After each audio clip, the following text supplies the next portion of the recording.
Ini baru tuh. Nah, tapi kalau ke YouTube saya nggak tahu, Pak. Nggak usah, nggak Nah, apa-apa tuh. Kalau ke YouTube aku yang tahu caranya.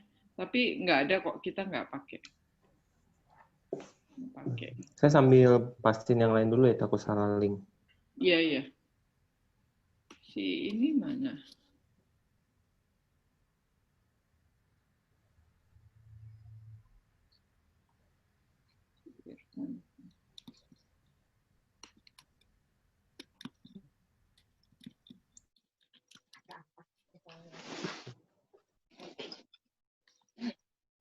Oh, si itu belum tahu kali linknya, Jo. Siapa namanya? Jauh.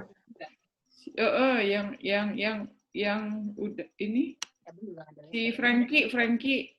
Kan Ya. ada di grup, Bu. Dia emang masih ya? Masih. Udah saya WhatsApp juga kok terpisah. Oh ya.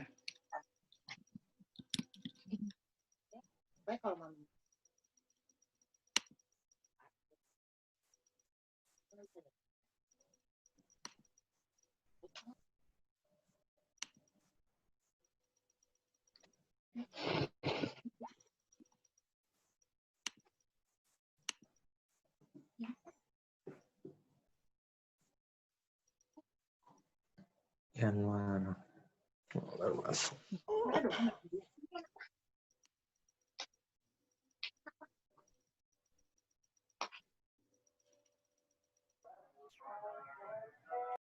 Neneng siapa, Neneng?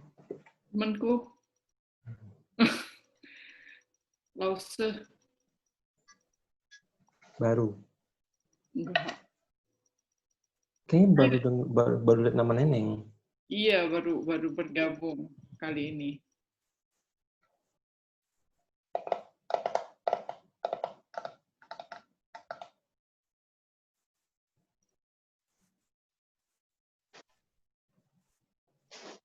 Januar. Januar. Ya, halo Bu. Hai. Piye kabarmu, Yan? Baik, Bu. Piye. Lagi bikin apa sekarang? Sekarang sih itu sih Bu, apa namanya, bikin serba yang ekonomi semua Bu. Oh, serba ekonomis. Bagus.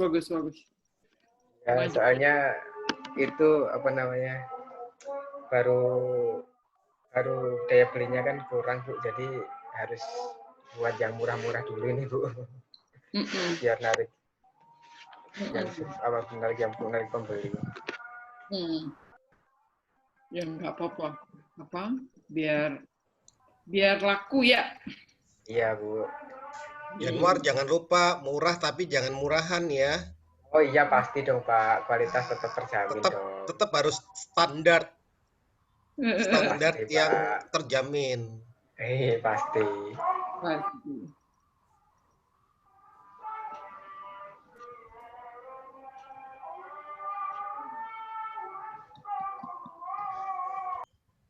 Tempat siapa tuh? Ada orang yang sholat. Kenceng banget.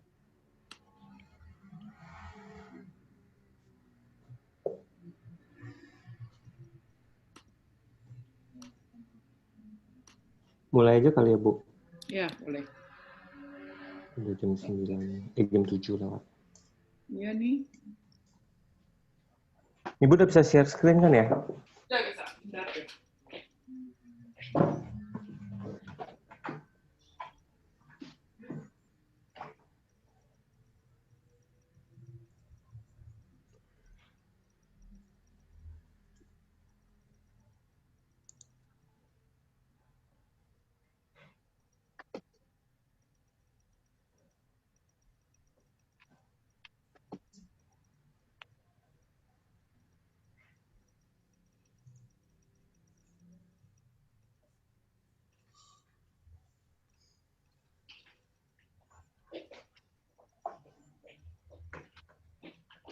Pak Bos Oki mana Pak Bos Oki?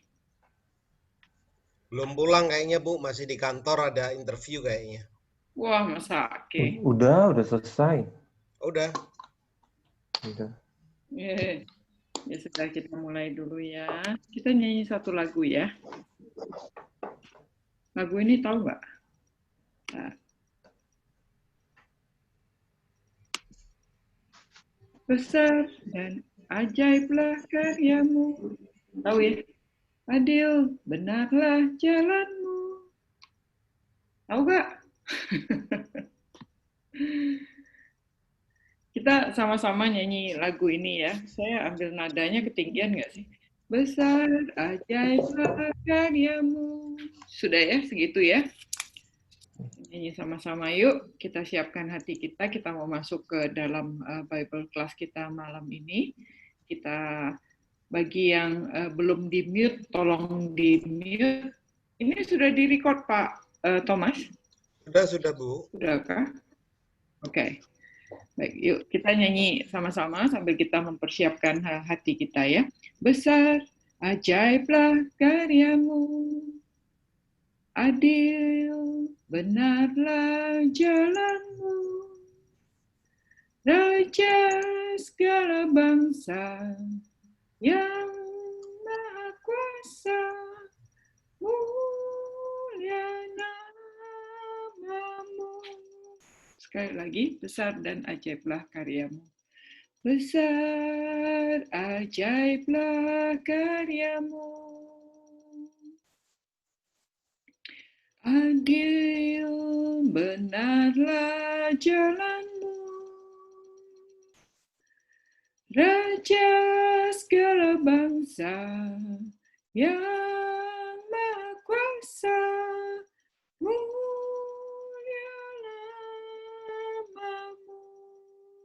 layaklah, layaklah segala bangsa sujud kepadamu,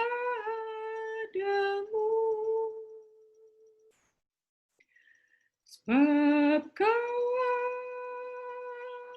yang kudus, disembah. Mari kita nyanyikan dengan setengah suara sambil kita persiapkan hati kita mau masuk ke dalam doa. Besar ajaiblah karyamu, adil benarlah jalanmu, Raja segala bangsa yang maha kuasa, mulia namamu, layaklah, layaklah segala bangsa sujud kepadamu,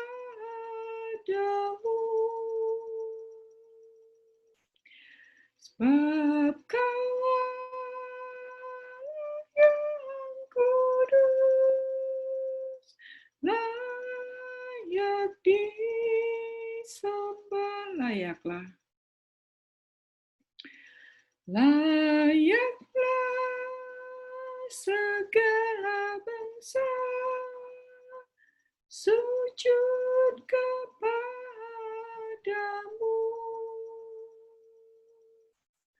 sebab Kau Allah yang kudus, layak disembah. Kita tundukkan kepala kita. Saya mengajak kita untuk membuka juga tangan kita di hadapan Tuhan. Kita menaikkan doa kita.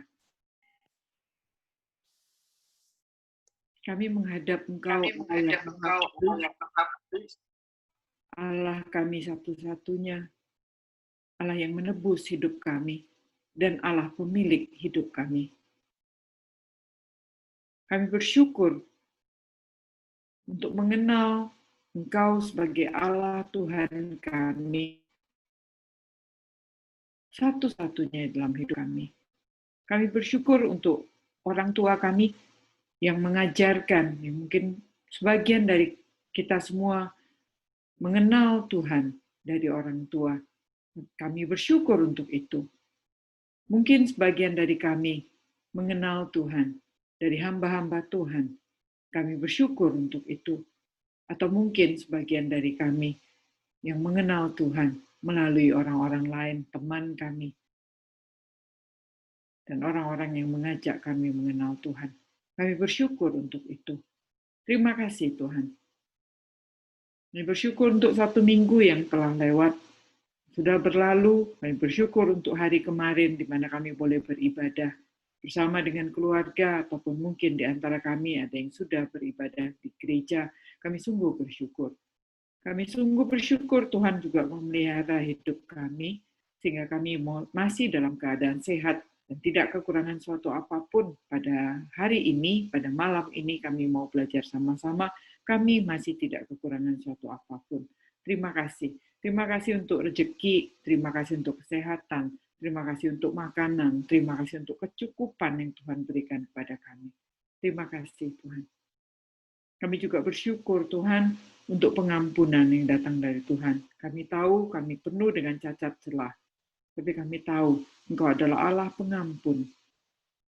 Dengan tangan kami yang terbuka, kami menyerah ya Tuhan, selidikilah hati kami, lihatlah ya Tuhan, dan Engkau yang menyucikan kami. Bapa di surga, dengan tangan yang terbuka juga, kami mau menerima pengampunan Tuhan. Tolong kami ya Tuhan. Bapa di surga, malam ini kami mau belajar sama-sama. Ada banyak hal yang ingin kami pelajari pada malam ini, dan ada banyak hal yang kami ingin ingat, dan kami ingin terus mengingat firman Tuhan, agar itu membantu kami di dalam kami hidup, di dalam kami menjalankan hidup kami sehari-hari sebagai anggota keluarga, sebagai pemimpin keluarga, sebagai karyawan, sebagai saudara, sebagai orang tua, sebagai anak, sebagai kakak adik. Tuhan yang tolong kami. Bapa, ada banyak peran yang Tuhan berikan kepada kami, dan kami mau mengingat Engkau sebagai Allah kami yang menentukan peran kami dan yang memimpin kami di dalam kami menjalankan peran di dalam hidup kami. Tolonglah kami ya Tuhan, karena malam ini kami juga mau belajar dengan sungguh-sungguh. Tuhan tolong memberkati hamba-Mu juga yang akan memimpin pendalaman kitab kami pada hari ini. Tolong untuk apa yang sudah dipersiapkan bisa disampaikan dengan baik, dan semua kuasa lain yang tidak ada haknya untuk mengganggu acara ini, kami tolak di dalam nama Tuhan Yesus. Tuhan, Engkau pemilik hidup kami, Engkau pemegang segala sesuatu yang ada di muka bumi ini, Engkau berkuasa, dan kuasa Tuhan itu yang kami pegang sebagai pedoman hidup kami. Terima kasih ya Bapak, kami akan memasuki kelas ini, pimpin kami semua. Satukan pikiran kami, satukan hati kami, untuk boleh beribadah kepada Tuhan. Kami berdoa dan berharap di dalam nama satu nama Tuhan Yesus, Allah yang sudah menebus dan menolong kami. Amin. Baik. Selamat malam semua teman-teman. Hai, ada Ica nih dari Manado ikut. Hai, selamat malam Ica. Baik, kita akan mulai ya. Saya mau lanjutkan apa yang mungkin mengulang sedikit dari beberapa yang kita pelajari di minggu lalu. Di minggu lalu saya menegaskan tentang Tuhan yang transenden dan Tuhan yang imanen. Nanti ya, ada 2 kata baru yang akan kita terus-terusan pakai gitu ya. Tuhan yang transenden artinya Tuhan yang berdiri sendiri, tidak terbatas, sempurna, tidak bercacat, penuh kuasa, semaha tahu, suci tidak bernoda, kekal tidak berubah, berada di atas segalanya, melebihi melampaui apapun, tidak terbandingkan dan tidak terkatakan. Allah yang memegang petir di tangannya, Allah yang menguasai jagat raya ini, yang menciptakan galaksi dan segala macam ya. Itu adalah Allah yang transenden, kita bilang Allah yang besar gitu, Allah yang luar biasa dahsyatnya gitu ya.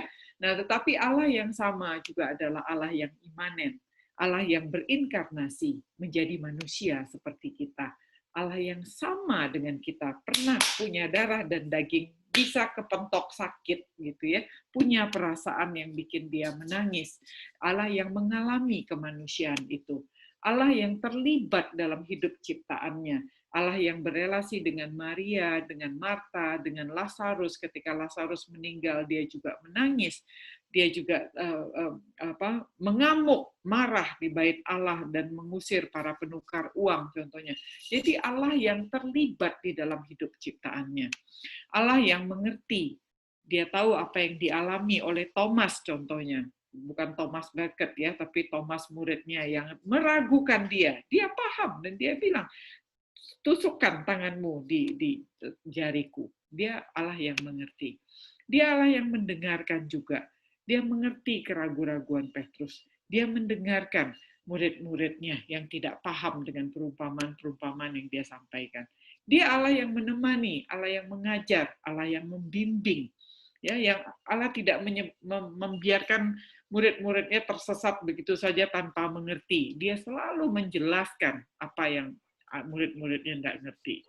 Allah yang menderita, Allah yang mau menggantikan kita dan mati buat kita di kayu salib. Nah, ini adalah Allah yang imanen. Jadi Allah kita itu adalah Allah yang transcendent, sekaligus Allah yang imanen. Ya, minta tolong teman-teman yang belum di-mute, boleh di-mute ya, supaya tidak saya orang yang gampang terdistract. Minta maaf. Jadi kita bisa biar cepat majunya ya. Nah, Allah kita adalah Allah yang transcendent dan juga Allah yang imanen. Dan minggu lalu saya mengencourage kita untuk berani untuk menantang, menempatkan, memposisikan Tuhan sebagai Tuhan. Ya, siapalah kita begitu ya. Tetapi Tuhan adalah Tuhan yang memang pantas untuk menjadi Allah kita. Mari kita posisikan itu. Nah, Exodus, Keluaran ini, kitab Keluaran, ini selalu berbicara tentang identitas dari Tuhan. T-U-H-A-N yang gede ya, Yahweh itu. Siapa dia dan apa yang dia kerjakan. Nah, jadi minggu ini kita akan masuk ke Exodus 7 dan 8. Saya berharap kita bisa selesai ya sampai pasal 8 dan ini cukup padat. Nah, untuk itu saya membutuhkan teman-teman punya cooperation. Mari kita sama-sama menyatukan pikiran kita untuk semua ayatnya ada di sini. Mari kita membacanya nanti bersama-sama. Saya akan pimpin membaca firman Tuhannya dan sambil dibaca sambil dijelaskan, gitu ya. Tolong catat kalau perlu dicatat. Nah, mulai pasal 7 kita mau bicara tentang 10 tulah. Ya, nanti sampai pasal 8 selesai kita baru bicara 4 tulah. Nah, 10 tulah ini sebenarnya adalah cerita tentang Tuhan, Yahweh itu, I am who I am itu, versus Allah dalam tanda kutip A-nya kecil, Allah dari orang-orang Mesir. Jadi 10 tulah ini sebenarnya adalah peperangan antara Tuhan Yahweh dengan Allah-Allah Mesir. Sehingga membuktikan siapa Tuhan yang sejati. Nah, di dalam studi yang saya lakukan, nantinya saya juga akan mengajak teman-teman semua untuk melihat sebenarnya apa sih di balik Allah-Allah ini. Sebenarnya ada motivasi tertentu dalam hidup manusia yang kemudian menjadikan Allah untuk melindungi sebenarnya kebrengsekan kita sebenarnya. Kepercayaan kita akan sesuatu yang menjadi dalam tanda kutip Allah kita. Nah, itu yang akan kita belajar beberapa minggu ke depan ya. Tapi minggu ini kita akan belajar pasal 7 dan pasal 8 dan kita akan fokus kepada 4 tulah. Nah, tulah pertama, ini juga minggu lalu sudah saya jelaskan, tapi saya cuma mengulang sedikit tentang ini ya. Tulah pertama adalah air menjadi darah. Ya. Nah, sebenarnya apakah itu kan ya? Jadi kita masuk ke dalam mulai dari pasal 7 ayat 14 ya. Berfirmanlah Tuhan kepada Musa. Firaun berkeras hati. Ia menolak membiarkan bangsa itu pergi. Ya. Jadi Tuhan itu memberitahu kepada Musa, Firaun itu berkeras hati. Tuhan belum mengeraskan hatinya loh ya. Tuhan itu cuma bilang, Firaun berkeras hati. Firaun itu hatinya keras. Nah, kira-kira gitu. Jadi siapa yang mengeraskan hatinya? Ya Firaun itu sendiri yang mengeraskan hatinya. Nanti Tuhan memang mengeraskan hatinya. Tapi dalam hal ini ketika Tuhan bicara kepada Musa, Firaun berkeras hati. Tuhan kita yang Maha Tahu itu, ingat ya, dia adalah Allah pemilik hati. Dia juga adalah Allah penilik hati. Dia tahu hati orang kayak apa. Jadi dia bilang sama Musa, Firaun berkeras hati. Untuk mempersiapkan Musa agar tidak kecil hati. Ingat ya, si Musa ini hatinya kecil. Dan dia lemah gitu ya. Nah, karena kenapa Tuhan mesti ingetin? Karena si Musa ini takut gagal orangnya. Dan dia udah gagal melulu kan. Dan dia udah bilang, nggak mau Tuhan, tuh suruh orang lain aja. Aku ini petak lidah. Sehingga kalau dia gagal lagi, dia bisa ngomel gitu. Dia bisa bilang, Tuhan beneran kan? Gue nggak mau deh, udah pergi aja. Nah, Tuhan mengerti itu. Dan Tuhan mempersiapkan Musa. Makanya Tuhan bilang, Firaun berkeras hati. Dia akan tolak engkau. Kan gitu ya. Nah, makanya Tuhan mempersiapkan Musa agar Musa tidak tambah kecil hati, karena upayanya tidak akan berhasil. Karena Tuhan memang membiarkan Firaun berkeras hati. Ya, Tuhan memang membiarkan. Kalau orang mau mengeraskan hatinya, Tuhan akan membiarkan. Tuhan tidak akan paksa lembutin hatinya. Karena Tuhan tidak menciptakan robot ya atau patung atau boneka. Enggak. Tuhan memberikan kita kehendak bebas. Jadi kalau Firaun memutuskan dia mau keras hati, ya Tuhan biarin. Okay?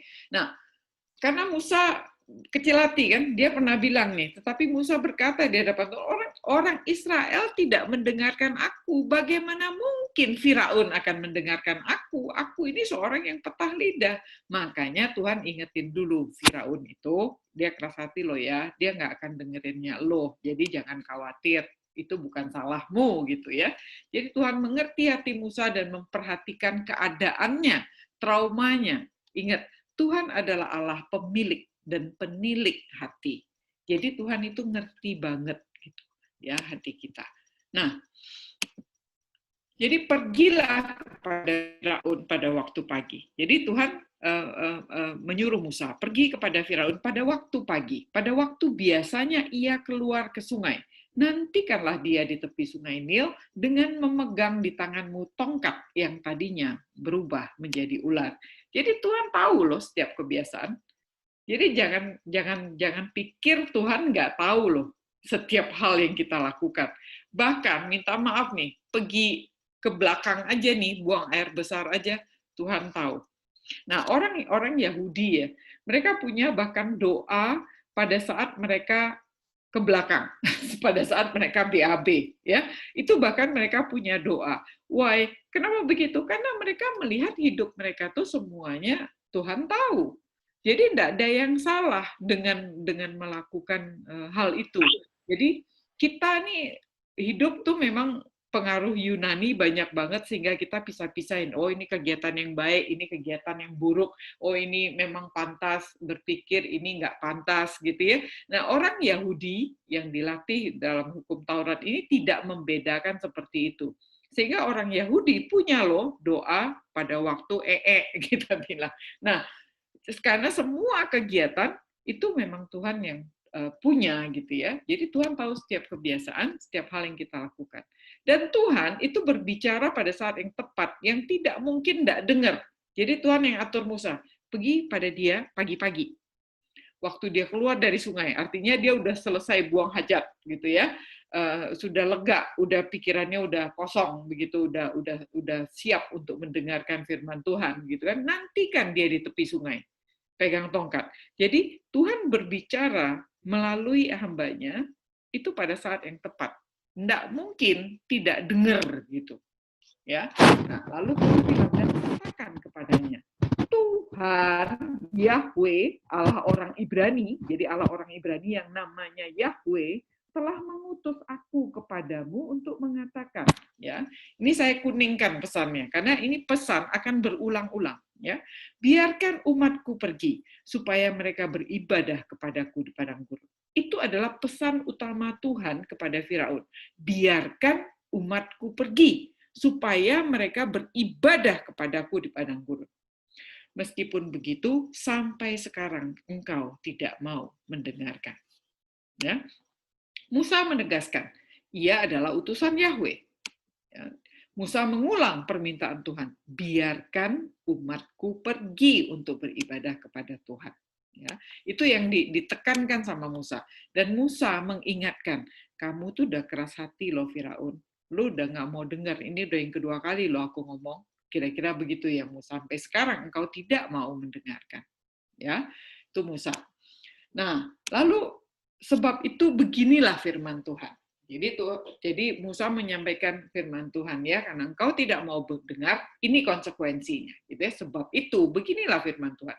Dari hal yang berikut akan kau ketahui bahwa akulah Tuhan. Ingat, itu tujuannya ya, bahwa akulah Tuhan. Lihat dengan tongkat yang ada di tanganku, ini akan kupukul air yang di sungai Nil dan air itu akan berubah menjadi darah. Ya. Tujuannya Musa adalah memperkenalkan Tuhan Yahweh. Ya. Makanya dia bilang, ini dari hal berikut kamu akan tahu akulah Tuhan itu. Satu-satunya Allah yang sejati.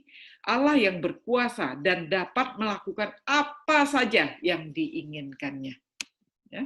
Nah, dan ikan yang di dalam sungai Nil akan mati. Belum mati ini kan? Akan mati. Lihat aja bentar lagi. Sehingga sungai Nil akan berbau busuk. Maka orang Mesir akan segan meminum air dari sungai Nil ini. Ya, jadi Allah melakukan apa saja yang dikatakannya dan Allah yang dapat berbuat apa saja sesukanya. Itu yang Musa mau tegaskan ya. Allah yang mendatangkan malapetaka sebagai hukuman bagi orang yang tidak mendengarkan perkataannya, orang yang berkeras hati. Ingat itu teman-teman, ini juga pesan sebenarnya buat kita. Jadi kalau kita keras hati, udah diingetin oleh hamba Tuhan, oleh firman Tuhan, kita baca renungan, diingetin, tapi kita keras hati, Allah akan mendatangkan malapetaka sebagai hukuman loh bagi orang yang tidak mendengarkan perkataannya. Jadi kalau sampai sekarang kita masih belum dihukum, jangan gede hati. Ya, tunggu tanggal mainnya aja. Cepat-cepat bertobat harusnya. Oke. Nah, Tuhan berfirman kepada Musa, katakanlah kepada Harun, ambil tongkatmu, ulurkan tanganmu ke atas air, segala air orang Mesir, ke atas sungai, selokan, kolam, dan segala kumpulan air yang ada pada mereka, supaya semuanya jadi darah, dan akan ada darah di seluruh tanah Mesir, bahkan di dalam wadah kayu dan wadah batu. Demikianlah Musa dan Harun berbuat seperti yang difirmankan Tuhan, diangkatnya tongkat itu dan dipukulkannya kepada air yang di sungai Nil, di depan mata Firaun dan pegawai-pegawainya. Maka seluruh air yang di sungai Nil berubah menjadi darah. Jadi dilakukan loh ya di depan Firaun dan pegawai-pegawainya ya dengan berani. Dan benar apa yang dikatakan Tuhan tadi, mati benar ikannya. Dan sungai itu berbau busuk. Jadi bukan akan lagi nih, beneran mati ikan, beneran sungai Nil berbau busuk, dan orang Mesir tidak dapat meminum air dari sungai Nil itu, dan di seluruh tanah Mesir ada darah. Ya, jadi apa yang Tuhan sampaikan sebelumnya sekarang benar-benar terjadi. Ya, jadi jangan bercanda. Kalau kita baca firman Tuhan, kalau kita mendapatkan janji Tuhan, itu akan benar-benar terjadi. Ya, dan ini adalah pola komunikasi Tuhan kepada manusia. Ada pesan, terus diberikan peringatan, nggak juga dilakukan, terjadi beneran. Nah, ini pola ya, cara Tuhan berkomunikasi kepada manusia selalu begitu. Pasti ada pesan, ada peringatan, dan akan terjadi. Nggak mungkin ada pesan langsung terjadi begitu, pasti ada peringatan dulu. Karena Tuhan mestinya adalah Tuhan yang beranugerah, Tuhan yang kasih. Tuhan kasih kita peringatan dulu sebelum benar-benar dihukum. Gitu. Nah, kenapa Mesir itu, Sungai Nil itu demikian ya? Jadi saya coba studi gitu ya, dari hasil studi saya, rupanya orang Mesir itu sampai bikin himne untuk Sungai Nil. Saking Sungai Nil itu merupakan sumber penghasilan mereka. Ya, jadi dalam kehidupan orang bangsa Mesir nih ya, Sungai Nil itu adalah pusat kehidupan dan pusat keagamaan orang Mesir. Dan dari dokumen-dokumen orang Mesir kan jago banget ya, mereka sudah beradab, sudah punya pustaka dan segala macam. Dilihat, dicari dokumennya, ada dokumen itu yang bentuknya ini himne begini. Jadi Sungai Nil adalah sungai keramat yang dipercaya sebagai penyedia makanan. Wah, jadi banyak ikan. Nah, makanya orang Israel nanti itu jatuh cinta tuh sama ikan Sungai Nil, ya, karena di padang gurun nggak ada ikan. Ya, jadi penyedia makanan. Kalau ikannya ada, segala macam biota laut, dia bisa makan rumput laut, mungkin dia bisa makan ada ikan-ikan yang lain, mungkin yang ada di situ. Ada buaya, dia bisa bikin sepatu, mungkin di situ dari kulit buaya, dia bisa makan buayanya juga, ya. Gudang bekal yang penuh. Nah, jadi himne ini menyanyi gitu ya, yang memuji Sungai Nil, kayak kita nyanyi Allah kita maha besar, maha kuasa gitu. Nah, ini yang dinyanyiin adalah Sungai Nil. Sungai Nil adalah penyedia makanan, gudang bekal yang penuh, menciptakan segala yang baik, penguasa yang agung dan aroma yang manis. Itu isi dari himne Sungai Nil. Wah, kacau ya. Nah, sebagai pembanding, ini saya bikin sebagai pembandingnya gini. Jadi Mesir itu bergantung kepada Sungai Nil ya. Baik perdagangan, karena itu kan sungai yang gede banget, udah kayak laut, perdagangan, penangkaran buaya, mungkin ikan, dan lain sebagainya. Nah, sementara orang Israel nih, yang tinggal di Kanaan nantinya gitu ya, Kanaan itu bergantung pada curah hujan, karena dia padang begitu ya. Curah hujan itu artinya apa? Bergantung kepada kemurahan dari Tuhan, karena mereka juga hidup berpindah-pindah. Jadi kalau hujan banyak bisa menghasilkan panen, mereka ada rumput yang cukup banyak, bisa kasih makan ternak. Sehingga Kanaan itu disebut sebagai tanah di mana mengalir, bahasa Inggrisnya itu flowing ya. Jadi tanah itu tidak menghasilkan, tapi tanah itu mengalirkan, karena orang Israel itu orang yang bangsa yang nomaden, yang berpindah-pindah, sehingga tanah itu tuh mengalirkan susu dan madu. Jadi susu datangnya dari hewan dan madu datangnya dari tanaman dan tumbuh-tumbuhan yang ada dari lebahnya hutan begitu kan. Nah, sehingga ini pembanding gitu ya. Mesir itu sangat bertumpukan berharap kepada Sungai Nil. Israel itu berharap kepada Tuhan gitu yang menurunkan curah hujan. Sehingga makanya orang Mesir menganggap Sungai Nil itu kepentingannya tuh di situ. Nah, untuk itulah dia punya Allah-Allah yang melindungi Sungai Nil. Itu yang dia sembah, ya, supaya Sungai Nil sumber penghasilannya ini tidak terganggu begitu. Nah, itu dia. Sama dengan model kita sekarang ya.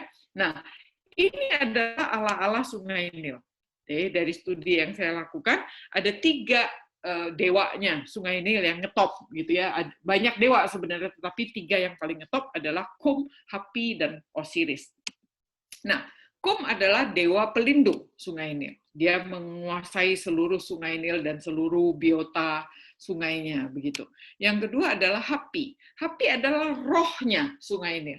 Dan kedinamisannya pada musim hujan misalnya airnya gede, pada musim kering airnya agak pelan gitu ya, ada ganggang yang tumbuh, ada ikannya bulan ini banyak, bulan itu enggak. Nah, jadi dinamisnya sungai tersebut, nah itu diatur oleh si Hapi namanya dewanya. Lalu dewa ketiga namanya Osiris. Osiris adalah dewa dunia di bawah bumi. Orang Mesir itu percaya bahwa aliran Sungai Nil ini adalah aliran darah dewa Osiris. Ya, makanya ini ngeri. Jadi ketika seluruh air di Sungai Nil itu berubah beneran menjadi darah, artinya dewa Osirisnya digorok, gitu loh, artinya digorok beneran menjadi darah gitu ya, artinya dewa Osirisnya mati, dibunuh sama Tuhan, digorok. Nah, buaya pada pergi, semua ikan mati gitu ya, sebuah biota sungai itu mati menjadi bangkai yang busuk. Ini berarti dewa-dewa paling utama di Mesir ini, si Kum, Hapi, dan Osiris, sama sekali tidak berkuasa lagi dan sama sekali tidak berdaya di dalam melindungi Sungai Nil ini sebagai sumber kehidupan. Karena sekarang bukannya jadi sumber kehidupan, jadi bencana, jadi sumber penyakit, dan kematian. Buayanya keluar pastinya menyerang manusia. Ya, ikannya semua mati, ikan segar mah enak, ikan mati mah bau ya, makan juga mencret gitu. Sehingga ini menjadi sebuah penyakit begitu. Nah, yang ekstrimnya adalah memang ketika air itu menjadi darah, seolah-olah dewa Osiris itu lagi digorok gitu ya, dan itu beneran menjadi darahnya yang Tuhan mau tunjukin gitu. Nah, jadi ngeri ini. Ini suatu hal peperangan antara Tuhan Yahweh dengan para Allah itu yang sungguh-sungguh mengerikan bagi orang Mesir. Karena itu yang mereka andalkan selama ini, dan sekarang ini dengan gagah perkasa begitu ya, Tuhan itu menunjukkan tulah pertama ini seharusnya membuat bangsa Mesir itu sadar. Mestinya mereka sadar bahwa dewa-dewa mereka ini nggak mampu melindungi sungai Nil. Artinya apa? Dewa-dewa itu adalah ilusi yang dibikin-bikin sendiri. Mestinya mereka sadar. Karena mereka sadar bahwa ini dewa ngawur, nggak ada gitu. Nggak mampu. Masa melawan satu Allah Yahweh nggak bisa? Nah, harusnya itu membuat mereka sadar. Nah, tapi apakah mereka sadar? Enggak. Ya, jadi kita tahu ya, tetapi para ahli Mesir membuat yang demikian juga dengan ilmu mantra mereka. Jadi ahli Mesir bisa bikin loh, ya, kuasa iblis hanya bisa meniru dengan ilusi, manipulasi. Jadi ini yang saya tegaskan minggu lalu, iblis bisa nggak bikin? Bisa, dalam hal ini buktinya dia bisa. Tetapi ini berbentuk ilusi, manipulasi. Dan mereka menyamarkan, membuat tidak kentara kuasa Tuhan dengan menyamainya. Jadi dia bilang, oh Tuhan bisa, gue juga bisa. Nah, dia bikin juga air jadi merah begitu. Apakah itu darah? Kita tidak tahu, tidak pernah Alkitab tidak menjelaskan apa-apa ya. Tetapi yang jelas adalah ini ilusi. Sama seperti dia bikin ular. Ularnya Harun bisa caplok tuh ular. Kenapa ular? Dia nggak bisa makan ularnya Harun. Karena ularnya nggak ada. Ularnya itu cuma bohongan doang. Dan kenapa ular Harun bisa makan semua ular nggak kenyang-kenyang? Karena ularnya ilusi, gitu ya. Nah, jadi kuasa iblis itu tidak mampu melawan kuasa Tuhan. Kalau mestinya air jadi darah, harusnya kalau dia mau counter, darah jadi air, mestinya gitu dong. Tapi enggak, dia malah ikutan bikin air jadi darah untuk menyamarkan kuasa Tuhan, ya. Tetapi darah dia darah-darahan gitu ya, pura-pura gitu. Sehingga tidak mampu memang. Nah, tetapi Firaun yang melihat ahli-ahlinya itu mampu bikin air jadi merah juga, hati Firaun berkeras ya, sehingga ketika Firaun ngelihat ahlinya mampu, sehingga hati Firaun berkeras. Ia tidak mau mendengarkan mereka keduanya seperti yang telah difirmankan Tuhan. Tuhan udah ingetin si Musa tadi kan, Firaun akan keras hati loh. Ya, Musa, Tuhan belum kerasin loh hatinya. Tuhan cuma bilang, Firaun akan keras hati. Seperti yang telah Tuhan firmankan. Jadi Tuhan udah ingetin Musa. Nah, Firaun berpaling. Berpaling itu artinya pura-pura tidak tahu. Mengecilkan persoalan. Kadang-kadang kita juga begitu ya. Ada persoalan, terus nggak berani hadepin, dianggap nggak ada. Berkelahi sama suami, nggak tahu masalahnya apa, bagaimana pemecahannya, ya anggap enteng aja udah deh, nggak ada apa-apa, dan kita tidak menyelesaikan persoalan itu sampai nanti menggunung dan meledak begitu kan. Nah, Firaun begitu, dia berpaling, pura-pura tidak tahu, dia kecilkan persoalannya, dia lalu masuk ke istananya dan nggak mau memperhatikan hal itu juga. Sudah langganan aqua mungkin dia waktu itu, sehingga dia tidak peduli air jadi darah. Nah, tetapi semua orang Mesir lainnya menggali-gali di sekitar Sungai Mesir mencari air untuk diminum sebab mereka tidak dapat meminum air Sungai Nil. Ya, jadi ingat teman-teman, malapetaka ini dihadapi dengan berbagai cara untuk bisa survive. Jadi mungkin karena Mesir ini kan peradabannya udah maju. Di sini saatnya mereka menciptakan destilasi air. Di sini saatnya mereka menciptakan penyulingan air gitu ya. Jadi dia berupaya nih bagaimana bisa supaya air merah tadi menjadi putih lagi gitu kan. Sama seperti COVID-19 kita saat ini. Belum ada vaksin kan? Ini kalau kita anggap tulah Tuhan nih, belum ada vaksin loh. Tapi kita masih survive nggak? Masih. Ya, yang kena COVID ya sebagian meninggal, yang nggak tahan, tapi sebagian bisa pulih kembali walaupun kita nggak tahu apakah itu akan kembali lagi. Jadi kondisi kita seperti sekarang ini, saya bisa bayangkan itu seperti air menjadi darah. Kita masih hidup, ya, masih banyak upaya yang dilakukan bagaimana air itu bisa menjadi kembali bisa berfungsi semula gitu ya, tidak immediate mati gitu, enggak. Ya, semua orang melakukan segala macam upaya untuk bisa survive. Akan ada banyak korban yang tidak bisa diselamatkan, tapi pelan-pelan. Nah, sehingga di dalam Alkitab tidak mencatat sungai menjadi darah ini berhentinya kapan, itu nggak dicatat. Ya, ada beberapa studi. Jadi saya lama nyari gitu ya. Ada beberapa tafsiran yang mengatakan mungkin sekitar 3 bulan. Jadi ada periodenya ketika air itu pelan-pelan kemudian mungkin ada curah hujan, ada mata air baru yang timbul dan seterusnya, sehingga dalam 3 bulan dia kembali normal. Ada yang mengatakan begitu. Tapi yang jelas Alkitab tidak menyatakan itu berapa lamanya persisnya, kita tidak tahu. Artinya ini bukan tulah yang benar-benar mematikan. Nah, tulah ini kena nggak sama orang Israel? Ya, ini kan tulah yang terjadi di sungai Nil ya. Artinya Israel yang juga mengambil air di sungai Nil harusnya juga kena. Ya, karena ini yang ditulahi adalah sungai Nilnya. Jadi siapapun yang mengandalkan sungai Nil tersebut pasti kena. Ya, karena tidak ada pembedaan di sini. Ya, itu dia. Jadi tulah pertama ini menulahi sungai Nil. Nah, tulah kedua kita masuk ya, katak. Ini geli nih katak. Saya sih berani loh sama katak. Saya berani pegang. Nah, demikianlah genap 7 hari berlalu setelah Tuhan menulahi sungai Nil. Jadi 7 hari setelah Tuhan menulahi sungai Nil, baru peristiwa ini terjadi ya. Sudah 7 hari berlalu, Tuhan menulahi sungai Nil, berfirmanlah Tuhan kepada Musa, pergi menghadap Firaun. Jadi Tuhan suruh lagi Musa, pergi menghadap Firaun dan katakan kepadanya, beginilah firman Tuhan, biarkanlah umatku pergi supaya mereka beribadah kepadaku. Ya, nah jika engkau menolak membiarkannya pergi, maka aku akan menulahi seluruh daerahmu dengan katak. Nah, ingat polanya kembali ya, yang Tuhan minta adalah biarkan umatku pergi. Supaya apa? Mereka beribadah kepadaku.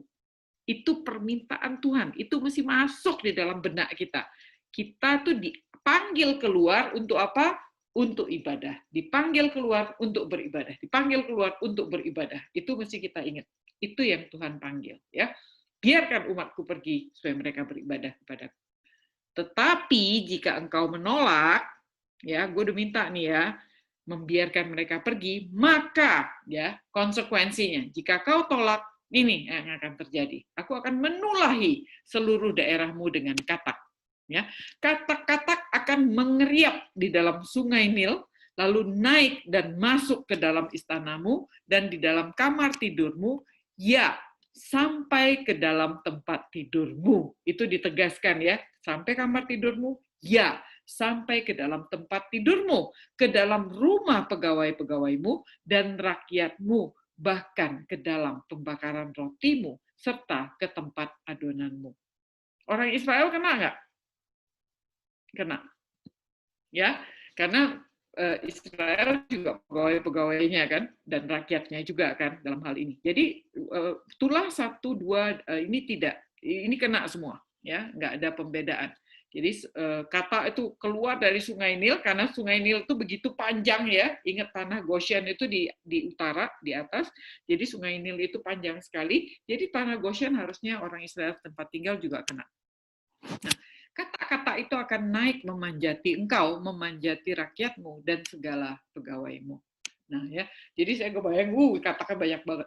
Nah, berfirmanlah Tuhan kepada Musa, katakanlah kepada Harun, ulurkanlah tanganmu dengan tongkatmu ke atas sungai, ke atas selokan, ke atas kolam, dan buatlah kata-kata itu bermunculan meliputi tanah Mesir.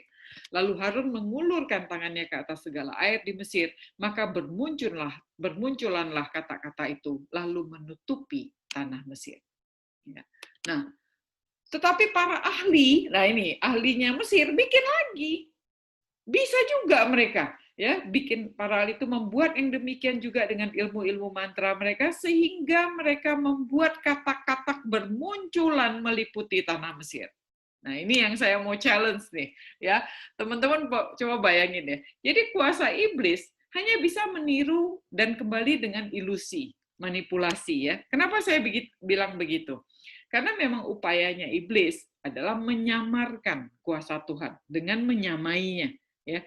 Logikanya kan gini, kalau kata muncul, kalau dia mau lawan nih, apa yang harusnya dia lakukan? Kalau memang lebih hebat, iblis mau nunjukin dia lebih hebat, seharusnya dia membuat musuhnya katak, bukan? Katak muncul, mestinya iblis bikin ular. Kan udah jago bikin ular kemarin. Ya kan? Tapi kenapa dia nggak bikin ular, coba? Itu yang saya challenge gitu ya. Jadi harusnya kalau Tuhan bikin katak, iblis bikinnya ular. Jadi ular makan katak, kan gitu. Tetapi di sini ketahuan bahwa ularnya hanya ilusi, nggak bisa makan katak. Nah, ini yang jadi kita mesti linkkan ke mukjizat yang pertama kali yang Musa cobain di depan Firaun. Para ahli bikin ular juga. Nah, kalau demikian kenapa nggak bikin ular? Ya toh? Karena ularnya cuma ilusi, mau dia bikin pun nggak bisa makan katak. Ayo loh. Nah, di sini ketahuan ya bahwa ularnya itu hanya ilusi. Sehingga para ahli ini bukannya bikin ular, dia bisa bikin katak lagi, tiru-tiru gitu. Itu pun hanya ilusi, hanya untuk menyamarkan kuasa Tuhan. Jadi jadilah katak ini ada di mana-mana, sampai masuk ke kamar tidur, sampai kemana-mana. Nah, kenapa menjelaskan kamar tidur ya? Saya akan jelaskan nanti ya. Kenapa kok ditegaskan itu 2 kali Tuhan bilang di sini ya, di ayat ini. Nah, di ayat ini ya, ayat 3 dikatakan sampai ke dalam istanamu, ke kamar tidurmu, sampai ke tempat tidurmu. Nah, itu ada pesan yang Tuhan mau sampaikan di situ ya. Nah, kenapa? Jadi, sampailah kamar tidur nih ceritanya. Dan sampai ke kamar tidurnya Firaun juga, begitu kan, dan istrinya juga, dan anak-anaknya juga. Nah, rumah orang Mesir itu, rumah orang kayanya itu bertingkat-tingkat gitu. Artinya kalau sudah sampai ke atas-atas tempat tidur itu, waduh kacau banget gitu ya, sudah semua daerah. Nah, jadi dewa pelindung, ada dewi pelindung kelahiran, namanya Heket.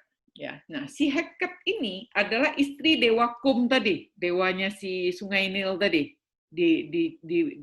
Dipercaya begitu ya, si Heket adalah istri dari dewa Kum, sang pencipta dunia yang pelindung Sungai Nil tadi. Oke. Nah, dia ini dilambangkan sebagai dewi berkepala katak. Nah, ini dia ya.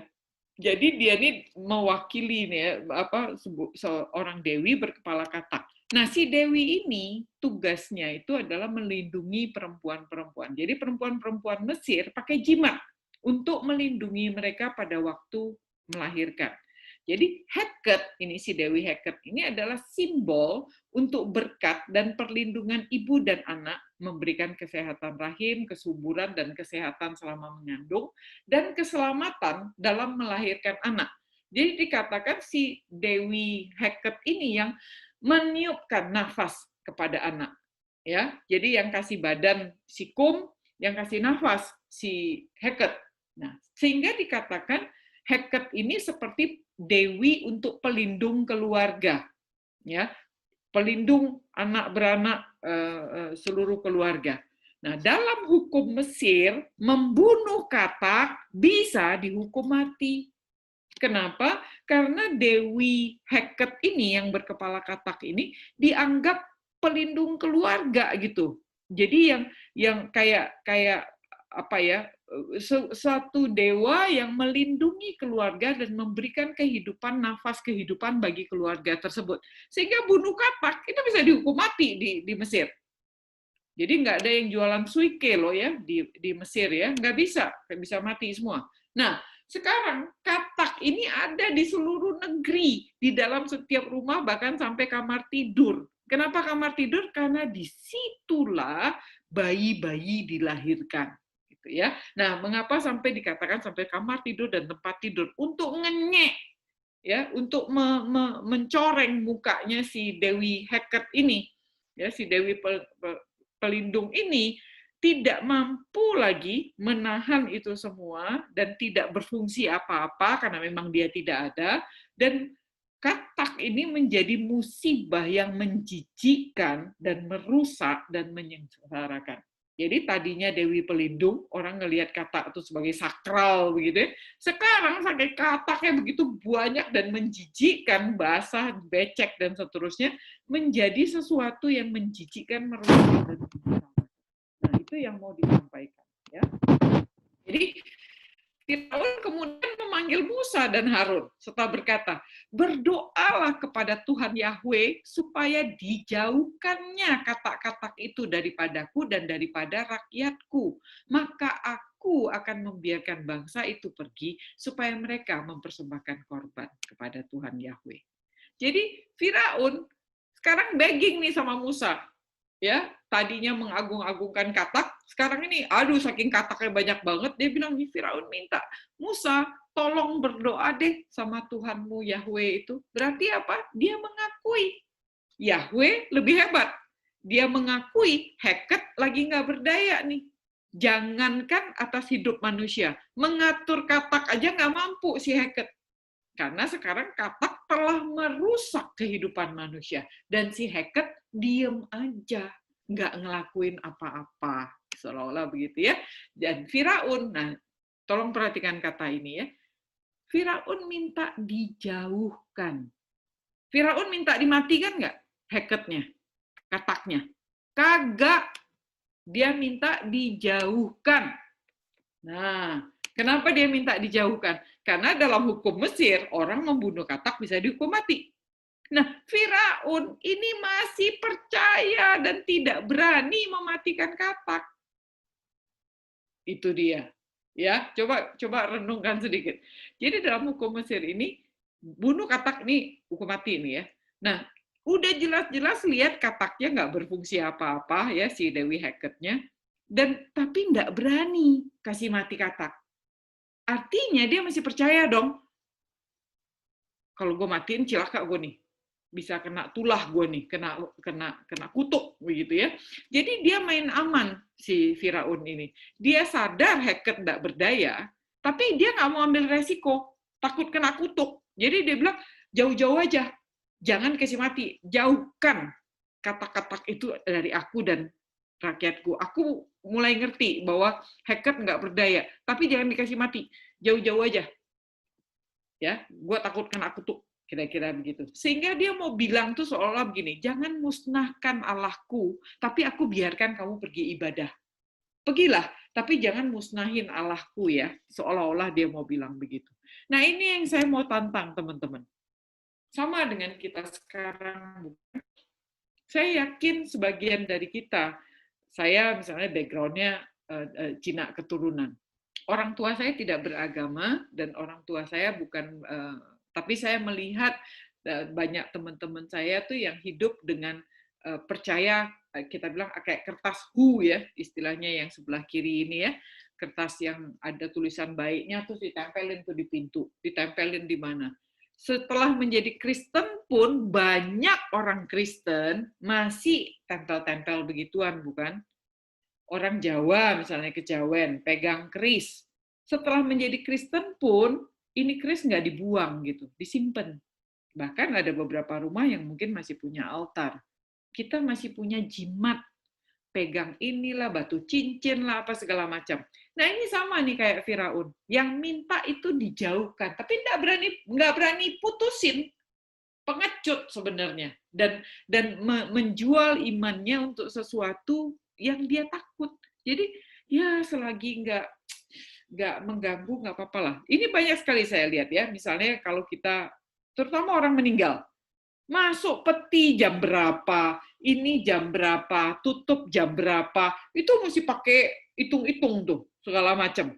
Nah kenapa kita nggak berani bilang enggak? Karena kita takut, kan nggak apa-apa lah ya.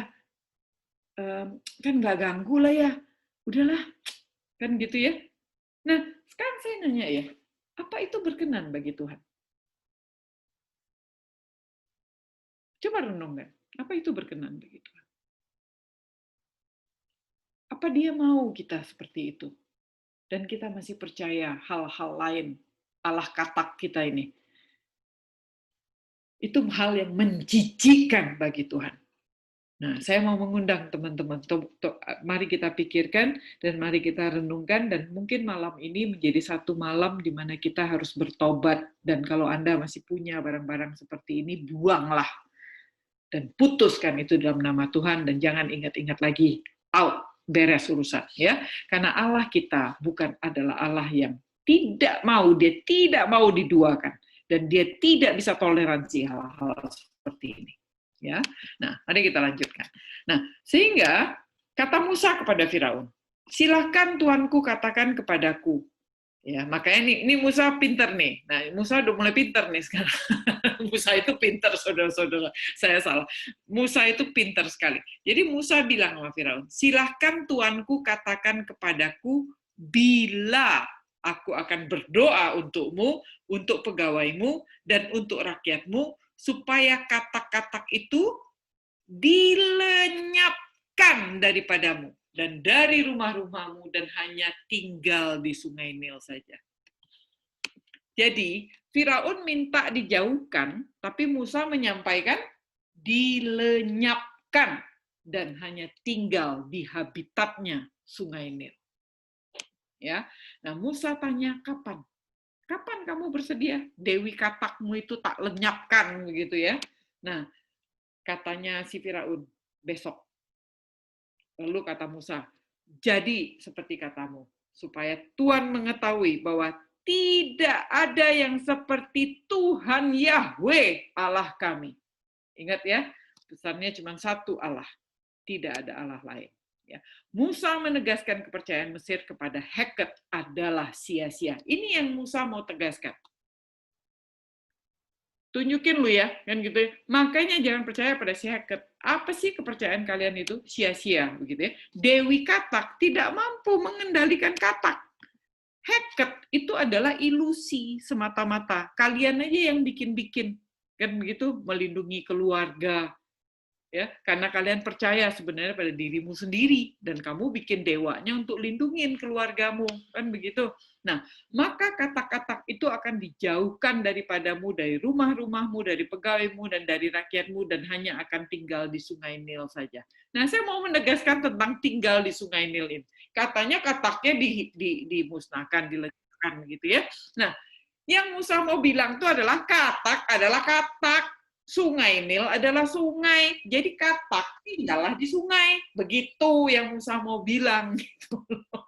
Makanya Musa bilang, tinggallah katak itu di Sungai Nil saja, supaya katak-katak itu dilenyapkan dari rumahmu, ya, dari keluargamu. Artinya katak itu bukan dewi pelindung keluargamu. Yang namanya katak, ya katak. Ya, dan rumahnya di mana? Di Sungai Nil. Sungai Nil itu apa? Ya sungai, begitu. Itu yang Musa mau katakan, supaya katakmu itu tinggal aja di sungai sonono, gitu. Jadi jangan anggap itu dewa, jangan anggap itu pelindung keluarga lu yang boten-boten aja, itu yang Musa mau bilang. Katak ya katak, dan dia tinggal di sungai, ya. Pintar ya Musa ya.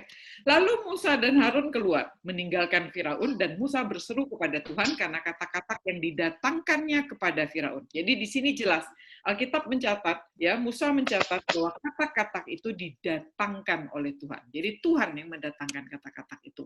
Tuhan berkuasa atas apapun, ya. Tuhan berkuasa atas kata. Saya teringat cerita Yunus. Yunus itu kan dia membalelo dari Tuhan kan, berontak dari Tuhan, terus dia kabur kan, disuruh ke Niniwe, nggak mau, dia pergi ke Tarsus. Sudah itu kan kapalnya kena badai, lalu dia dimakan sama ikan paus kan, ditelan sama ikan paus, 3 hari dia di dalam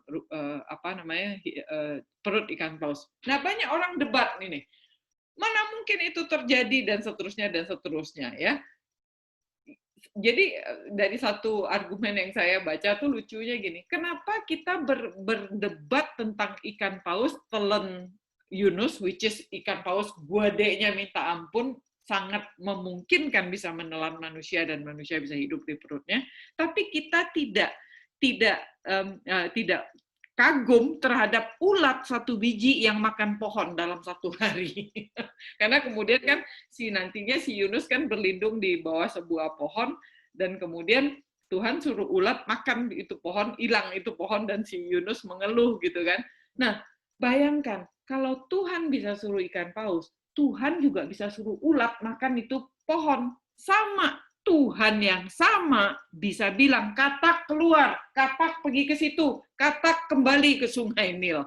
Nah, ini Tuhan yang berkuasa atas apapun. Ya, ulat aja bisa diatur sama Tuhan. Jangankan anjing gitu, anjing saya disuruh pergi dia gitu kan. Ya, Tuhan, ulat aja bisa diatur. Coba. Ya, nah, Tuhan melakukan seperti yang dikatakan Musa, sehingga katak-katak itu mati lenyap dari rumah, dari halaman, dan dari ladang. Jadi yang dilakukan itu adalah katak itu semua mati. Di rumah, di halaman, di ladang. Artinya jangan nyentuh-nyentuh keluarga lagi. Mati semua, begitu kan? Nah, Tuhan mendengarkan. Jadi di sini ya, itu yang saya bilang, Tuhan itu pekanya luar biasa, sayangnya sama Musa luar biasa. Ini ditunjukin nih sama Musa, gue dengerin lu kan, ku ikutin perintahmu Musa, seolah-olah Musa yang Tuhan yang jadi Musa, begitu kan. Jadi Tuhan mendengarkan Musa dan melakukan seperti yang dikatakan Musa. Itu sebuah kalimat yang sangat rendah hati. Bayangkan ya, kalimat ini ditulis begitu, dan Tuhan melakukan seperti yang dikatakan Musa. Siapa yang Allah coba? Hebat ya, Tuhan melakukan seperti yang dikatakan Musa. Bukannya Musa melakukan seperti yang dikatakan Tuhan. Tuhan sungguh rendah hati, dan dalam hal ini begitu sayang sama Musa. Ya, nah, kata-kata itu dilenyapkan betulan, dan bukan dijauhkan. Ya, kata-kata itu habis, mati lenyap dari rumah, halaman, dan ladang. Lalu dikumpulkan oranglah bangkai-bangkainya bertumpuk-tumpuk, sehingga tanah itu berbau busuk. Ya, nah, jadi itu dia. Jadi yang saya mau tegaskan adalah, masuk. Ini si Heket tadi ya. Si Heket tadi, dia menjadi pelindung. Nah, jadi sekarang semua katak mati.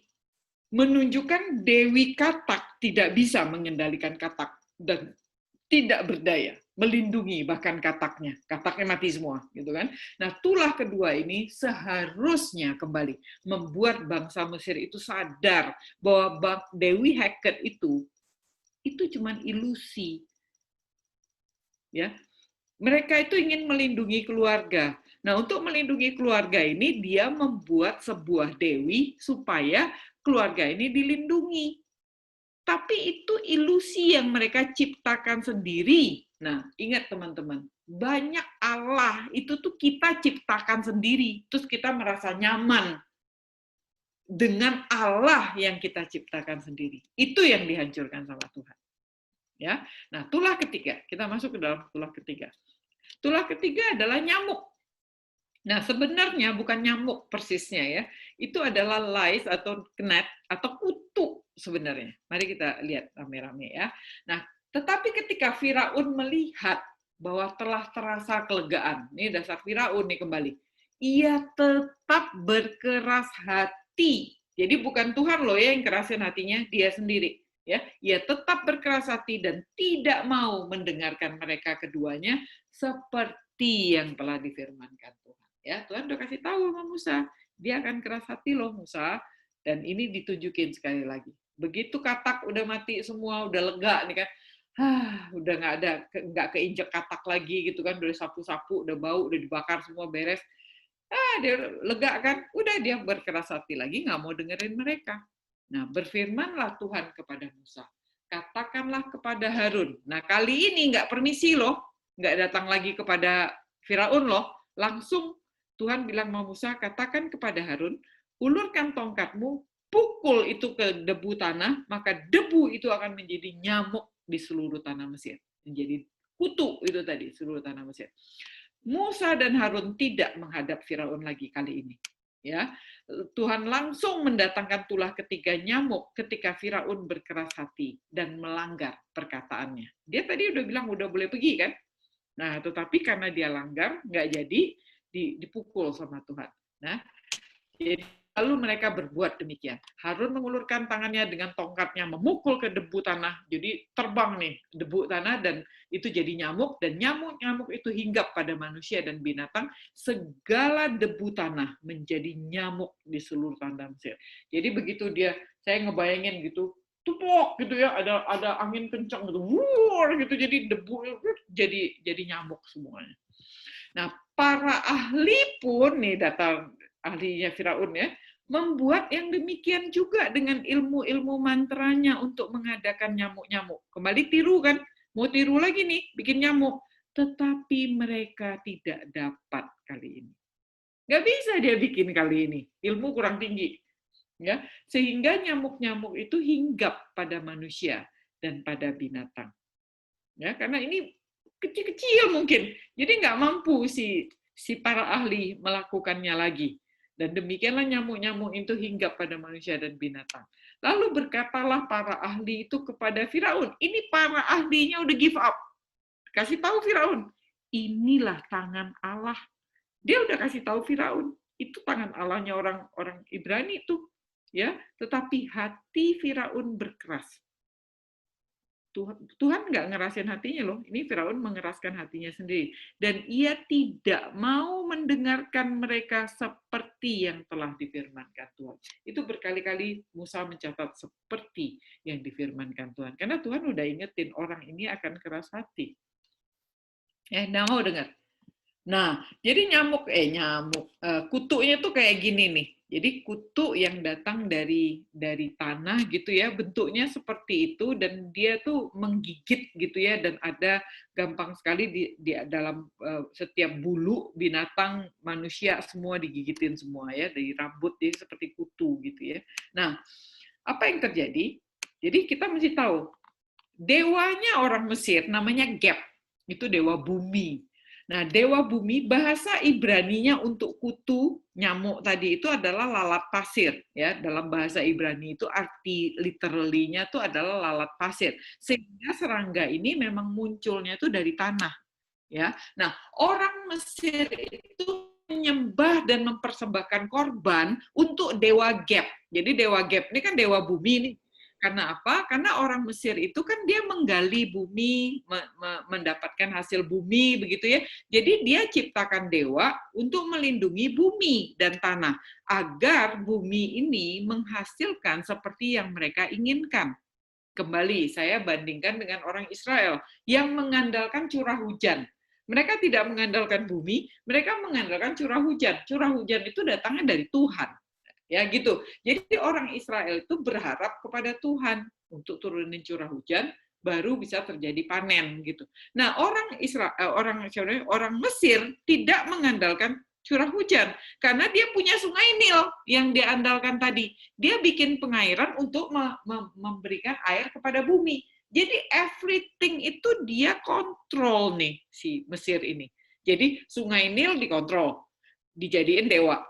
Keluarga mau dikontrol, dijadiin dewa hacker. Sekarang bumi mau dikontrol. Apa yang ditanam bisa berhasil dengan pengairan dari Sungai Nil, kan gitu. Dibikin lagi dewanya, namanya Dewa Geb. Begitu. Nah, sehingga Mesir itu sudah mempertahankan dirinya dan merasa apa-apa tuh bisa bikin sendiri gitu. Nah, sehingga alih-alih di sini ahli-ahli tidak mampu melakukan mujizat ilusi yang serupa. Kurang tinggi ilmu ya. Nah, wabah nyamuk ini menjadi tidak terkontrol, menunjukkan kembali dewa Mesir yang tidak berdaya. Ya, Tuhan nih balikin nih. Ya. Bumi menjadi penghasil. Kata Mesir kan bumi ini penghasil. Sekarang bumi ini, makanya tongkatnya Harun itu ditepokkan ke bumi ini, debu tanah itu menjadi malapetaka. Itu pesan yang Tuhan mau sampaikan. Bumimu ini kujadikan malapetaka sekarang. Ya, dewa lu bisa apa? Nah, ya, sehingga tulah ketiga ini seharusnya kembali membuat bangsa Mesir itu sadar bahwa dewa Geb itu hanyalah ilusi. Nggak ada itu. Tuhan itu balikin gitu. Ya, bumi yang kau anggap penghasil yang menjadi sumber penghasilanmu, kubalikan sekarang. Bumi menjadi malapetaka. Debunya aja udah bikin lu mati. Nah, kira-kira gitu ya. Nah, kita masuk ke tulah keempat, lalat pikat. Ayat 20. Berfirmanlah Tuhan kepada Musa. Bangunlah pagi-pagi. Nah, ingat, dia tahu banget polanya Firaun ya. Berdirilah menantikan Firaun pada waktu biasanya ia keluar dari sungai, habis buang hajat, dan katakan kepadanya, beginilah firman Tuhan, biarkanlah umatku pergi supaya mereka beribadah kepadaku. Ingat ya, pesan yang sama. Biarkan umatku pergi supaya beribadah kepadaku. Dipanggil untuk beribadah. Oke. Nah, Tuhan menyuruh Musa kembali pergi. Ya, kalau yang tulah ketiga ini Musa sama Harun nggak pakai permisi, langsung sikat aja si Firaunnya. Kali ini permisi lagi, suruh pergi lagi ke sono. Nah, di sini dicatat Harun tidak menemani. Jadi nggak ada nih, Tuhan berkata kepada Musa, nggak bawa Harun loh. Nah, lihat ya, bagaimana Tuhan training Musa ya. Nah, sebab jika engkau, terus dia suruh bilang si Musa kan, biarkan umatku pergi supaya mereka beribadah kepadaku. Sebab jika engkau tidak membiarkan umatku itu pergi, maka aku akan melepaskan pikat terhadap engkau, terhadap pegawai-pegawaimu, rakyatmu, dan rumah-rumahmu. Sehingga rumah-rumah orang Mesir, bahkan tanah di mana mereka berdiri, akan penuh dengan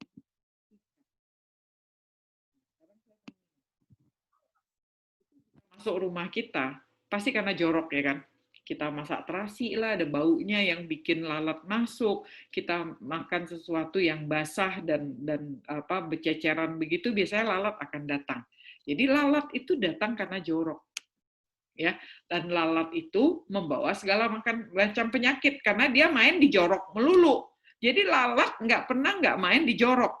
Makanya kita tuh sebel sama lalat, karena lalat kalau menghinggap ke makanan kita, pasti kakinya bawa penyakit, karena dia selalu datang karena jorok. Nah ya, sekarang kita lihat lagi nih, dewanya Mesir siapa nih, dewa lalat. Ini agak unik ya, Amon-Ra. Amon-Ra adalah dewa yang berkuasa atas seluruh ciptaan, terutama matahari. Makanya dewanya orang Mesir, Ra, itu terkenal ya, dewa matahari. Dia berkuasa atas matahari. Nah, dewa Amon-Ra ini, dewa yang berkepala lebah. Jadi dia nggak berkepala lalat loh, dia berkepala lebah. Nah, itu bedanya. Tahu nggak lalat selalu berkelahi sama lebah? Nah, jadi Amon-Ra itu, kalau kita bicara Amon-Ra, dia bicara tentang matahari dan bicara tentang kerja, tentang lebah kan, ya. Jadi matahari adalah waktunya bekerja. Jadi kita bisa mengasosiasikan matahari itu kan terang, artinya orang kerja di waktu siang hari. Jadi Amon-Ra itu mewakili dewa yang melindungi pekerjaan kita. Dan lebah, dia pakai lebah, itu artinya dia adalah pekerja keras yang terus-menerus bekerja untuk menghasilkan madu. Lebah kan gitu ya.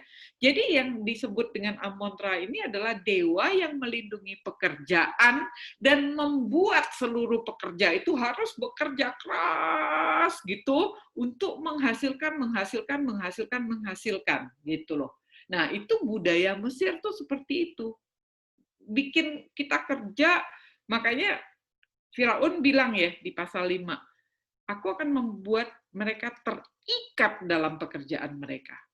Karena itulah cara iblis mengikat kita. Kita itu disuruh kerja terus, dan semakin keras bekerja, semakin banyak uang dihasilkan, persis kayak lebah. Terus gitu ya. Dan itu yang dijadiin dewa begitu. Nah, untuk melindunginya. Jadi Amon-Ra, dewa pencipta yang mengandalkan kerja keras ini sebagai Allahnya, sumber rezekinya. Jadi kerja dan kerja keras. Ini udah jadi Allah nih. Yang di mata Tuhan, pekerjaanmu itu dan kerja kerasmu itu keduanya menjijikkan. Sesuatu yang jorok, yang mendatangkan lalat dan penyakit.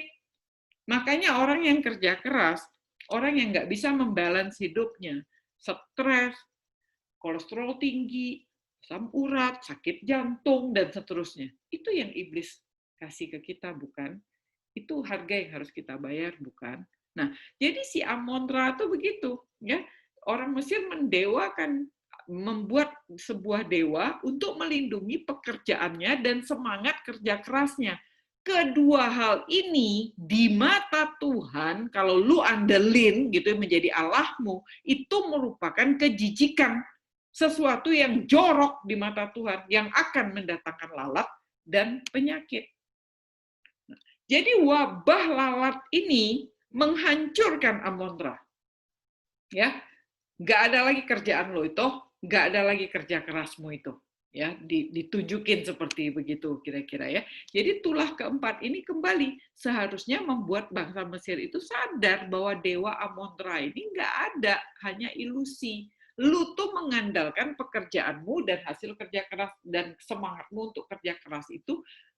Kalau itu yang engkau andalkan di dalam hidupmu untuk menghasilkan uang, untuk menghasilkan gaya hidup yang mewah, ingat teman-teman, saya ingetin sekali lagi ya, bagi Tuhan itu kejijikan, jorok, dan Tuhan akan datangkan lalat, ya, dan menjadi penyakit. Nah, Tuhan bilang, pada hari itu aku akan mengecualikan tanah Goshen di mana umatku berada, ya, di mana umatku tinggal, sehingga di sana tidak ada lalat, supaya engkau mengetahui bahwa akulah Tuhan di negeri ini. Di sini Tuhan bilang nih, ini adalah tulah pertama di mana Tuhan membuat perbedaan antara umat Israel dan orang Mesir. Ya, jadi tulah 1, 2, 3 orang Israel juga kena loh, bukan nggak kena. Ya, mungkin Tuhan mengendalikannya itu adalah kayak tadi itu nyamuknya orang Israel kan mungkin nggak tahu lah saya ya, mungkin itu tadi dia tidak terlalu dekat sama Sungai Nil mungkin, sehingga saya rasa Tuhan tetap beranugerah sama umat Israel, tetapi yang kita tahu bahwa tulah 1, 2, dan 3 orang Israel di tanah Goshen juga kena. Ya, tetapi tulah keempat ini adalah tulah pertama Tuhan membuat perbedaan antara umat Israel dan orang Mesir. Kenapa? Saya mikir tuh kenapa ya? Karena orang Israel ini sudah jadi budak. Dia udah bekerja keras kan, dan dia tuh diperbudak. Dia bekerja keras bukan atas kehendaknya sendiri gitu. Dia itu diperbudak. Makanya Tuhan tidak perlu memberikan mereka lalat pikat.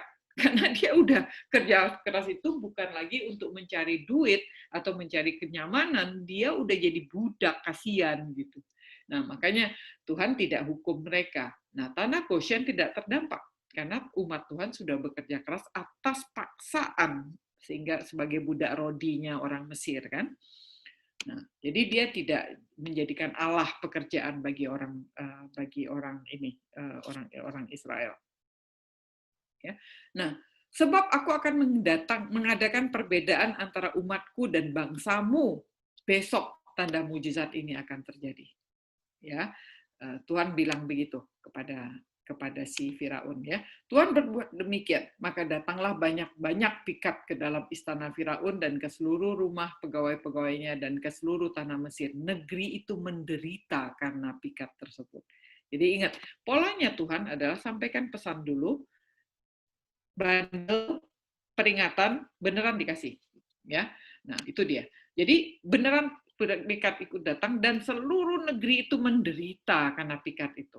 Ya, kita aja makan sesuatu yang kena lalat kita mencret gitu. Nah, ini bayangkan lalat semua gitu kan. Nah, lalu Firaun memanggil Musa dan Harun serta berkata, "Aduh," kata Firaun, "pergi deh," katanya, "persembahkan korban kepada Allahmu di negeri ini." Kacau gak? Ya, jadi Firaun memberikan ibadah bersyarat.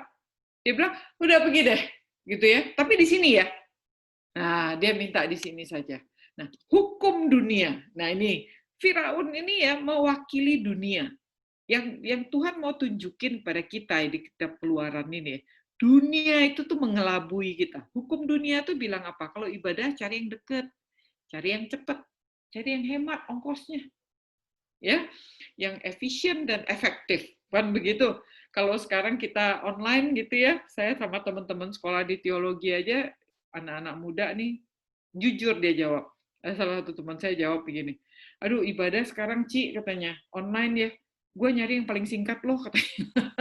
Kacau gak? Mahasiswa teologi ya coba.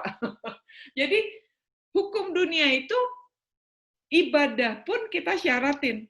Dekat, cepat, hemat, begitu kan, efisien dan efektif gitu ya. Nah, tetapi Musa berkata, tidak mungkin kami berbuat demikian.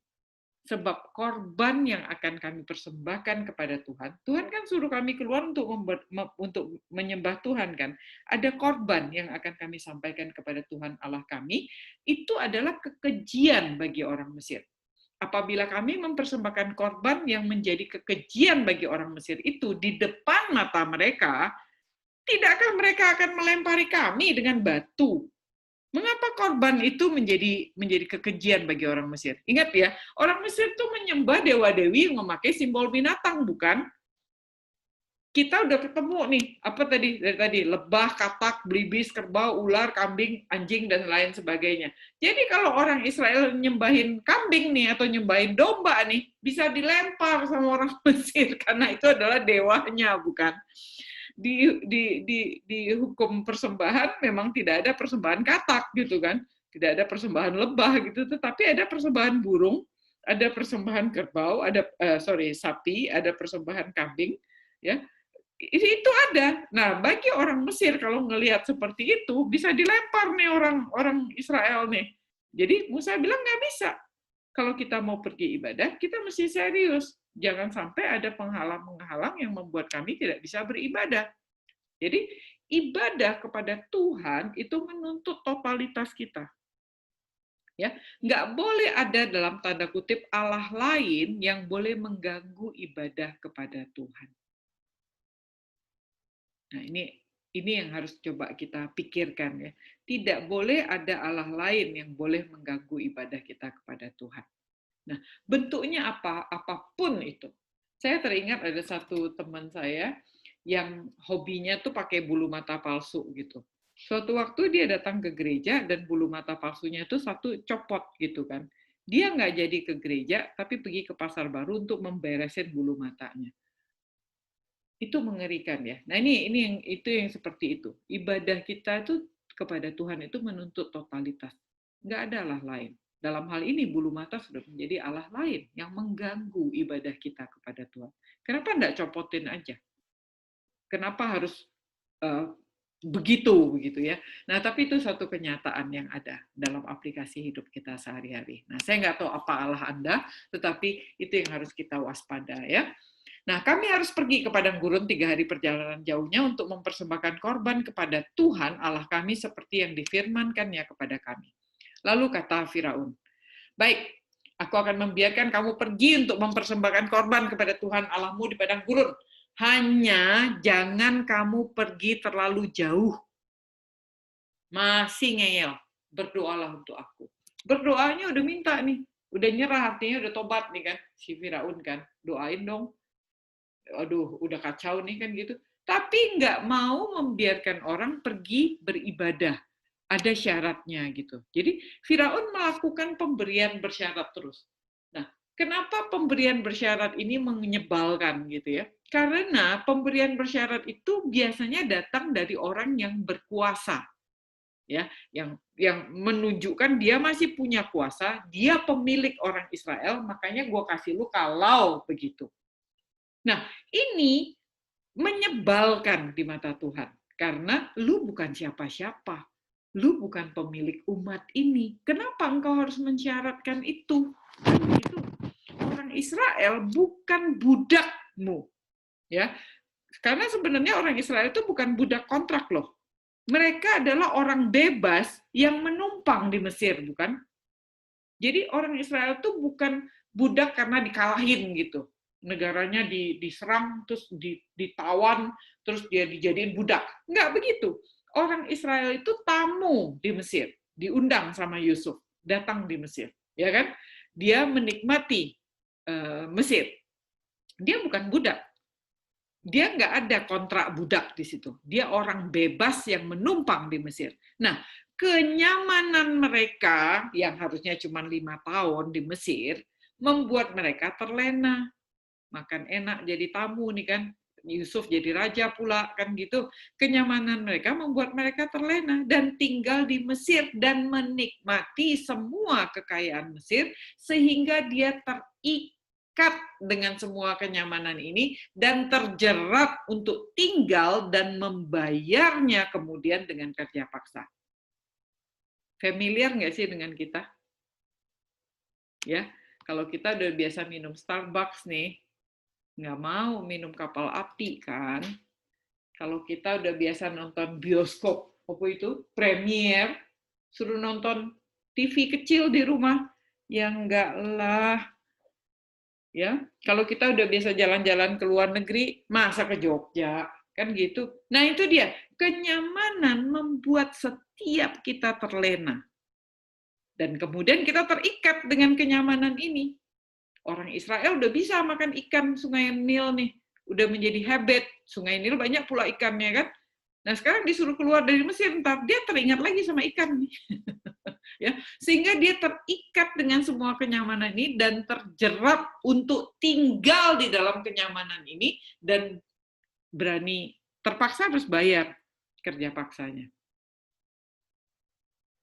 Ya, nah itu yang celaka dari kita, sehingga kita mengorbankan bahkan hidup kita untuk membayar kenyamanan itu. Ya, nah sekali mereka pergi, jadi orang Mesir nih, orang Israel nih, kalau dia sekali pergi nih, dia pasti tidak akan kembali, karena dia bukan budak. Nah, saya mau menekankan sedikit tentang kenyamanan. Ini yang terjadi, bukan? Untuk membayar kenyamanan hidup kita itu, kita utang. Itu kerja dunia. Saya ini kerja di retail 26 tahun.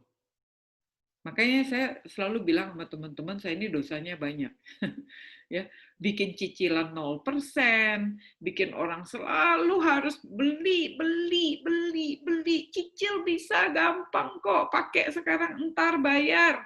Sampai semua orang kelibet sama utang. Terus nggak berani berhenti kerja karena harus bayar hutang. Hari gini nih, COVID nih kan, banyak teman-teman saya yang kehilangan pekerjaan. Terus mereka bilang apa? Aduh celaka, ini ada cicilan mobil, ini ada cicilan rumah, ada cicilan ini, cicilan nono, cicilan segala macam cicilan. Dan akhirnya kita mengikatkan diri kita kepada Mesir itu. Kita tidak bisa mengambil keputusan untuk menjadi orang bebas. Karena kita udah kejepret sama utang. Dengan gaya hidup dan standar yang kita agung-agungkan, yang menjadi Allah kita. Kalau nggak selevel itu, aduh gue malu nih. Masa tahun lalu ke luar negeri, tahun ini cuman ke Jogja? Nggak bisa, kita harus ini. Masa tahun lalu dapat mobilnya BMW, sekarang naik Kijang? Nggak bisa, harus yang lebih bagus. Itu kita sendiri yang menjebakkan diri kita di dalam kenyamanan itu. Itu yang saya mau tantang, teman-teman. Coba belajar hidup sederhana. Coba belajar memanage gaya hidup itu. Tidak berarti saya selalu menekankan ini ya. Mau penghasilannya berapa? Kita tahu kita tuh cuma bisa makan sangat sederhana. Mengapa kita harus mengumbar mentang-mentang uang kita banyak, terus bergaya begitu? Stop doing something yang nggak ada artinya, yang sia-sia. Coba berhemat, coba pakai gaya hidup yang hemat begitu, sehingga kita bisa mengambil keputusan dengan bebas karena tidak ada yang mengikat kita. Saya mengalami itu dalam hidup saya. Saya bisa berhenti kerja dengan seenak udel saya. Sungguh, teman-teman pasti tahu. Ya, yang bekerja dengan saya pasti tahu. Saya nggak ngomong bohong dalam hal ini. Saya bisa kerja, saya bisa berhenti suka-suka saya. Karena apa? Saya punya gaya hidup yang sangat sederhana. Teman-teman di Atria tahu, tiap hari saya bawa ompreng. Nggak pernah jajan di luar. Dan saya baik-baik saja. Dan sampai sekarang saya masih melakukan itu. Saya sekarang working from home, 3 kali sehari saya makan di rumah dan masak sendiri. saya bersyukur banyak teman-teman gereja juga yang suka menyumbangkan makanan buat aku, puji Tuhan. Tetapi saya nggak tukang jajan.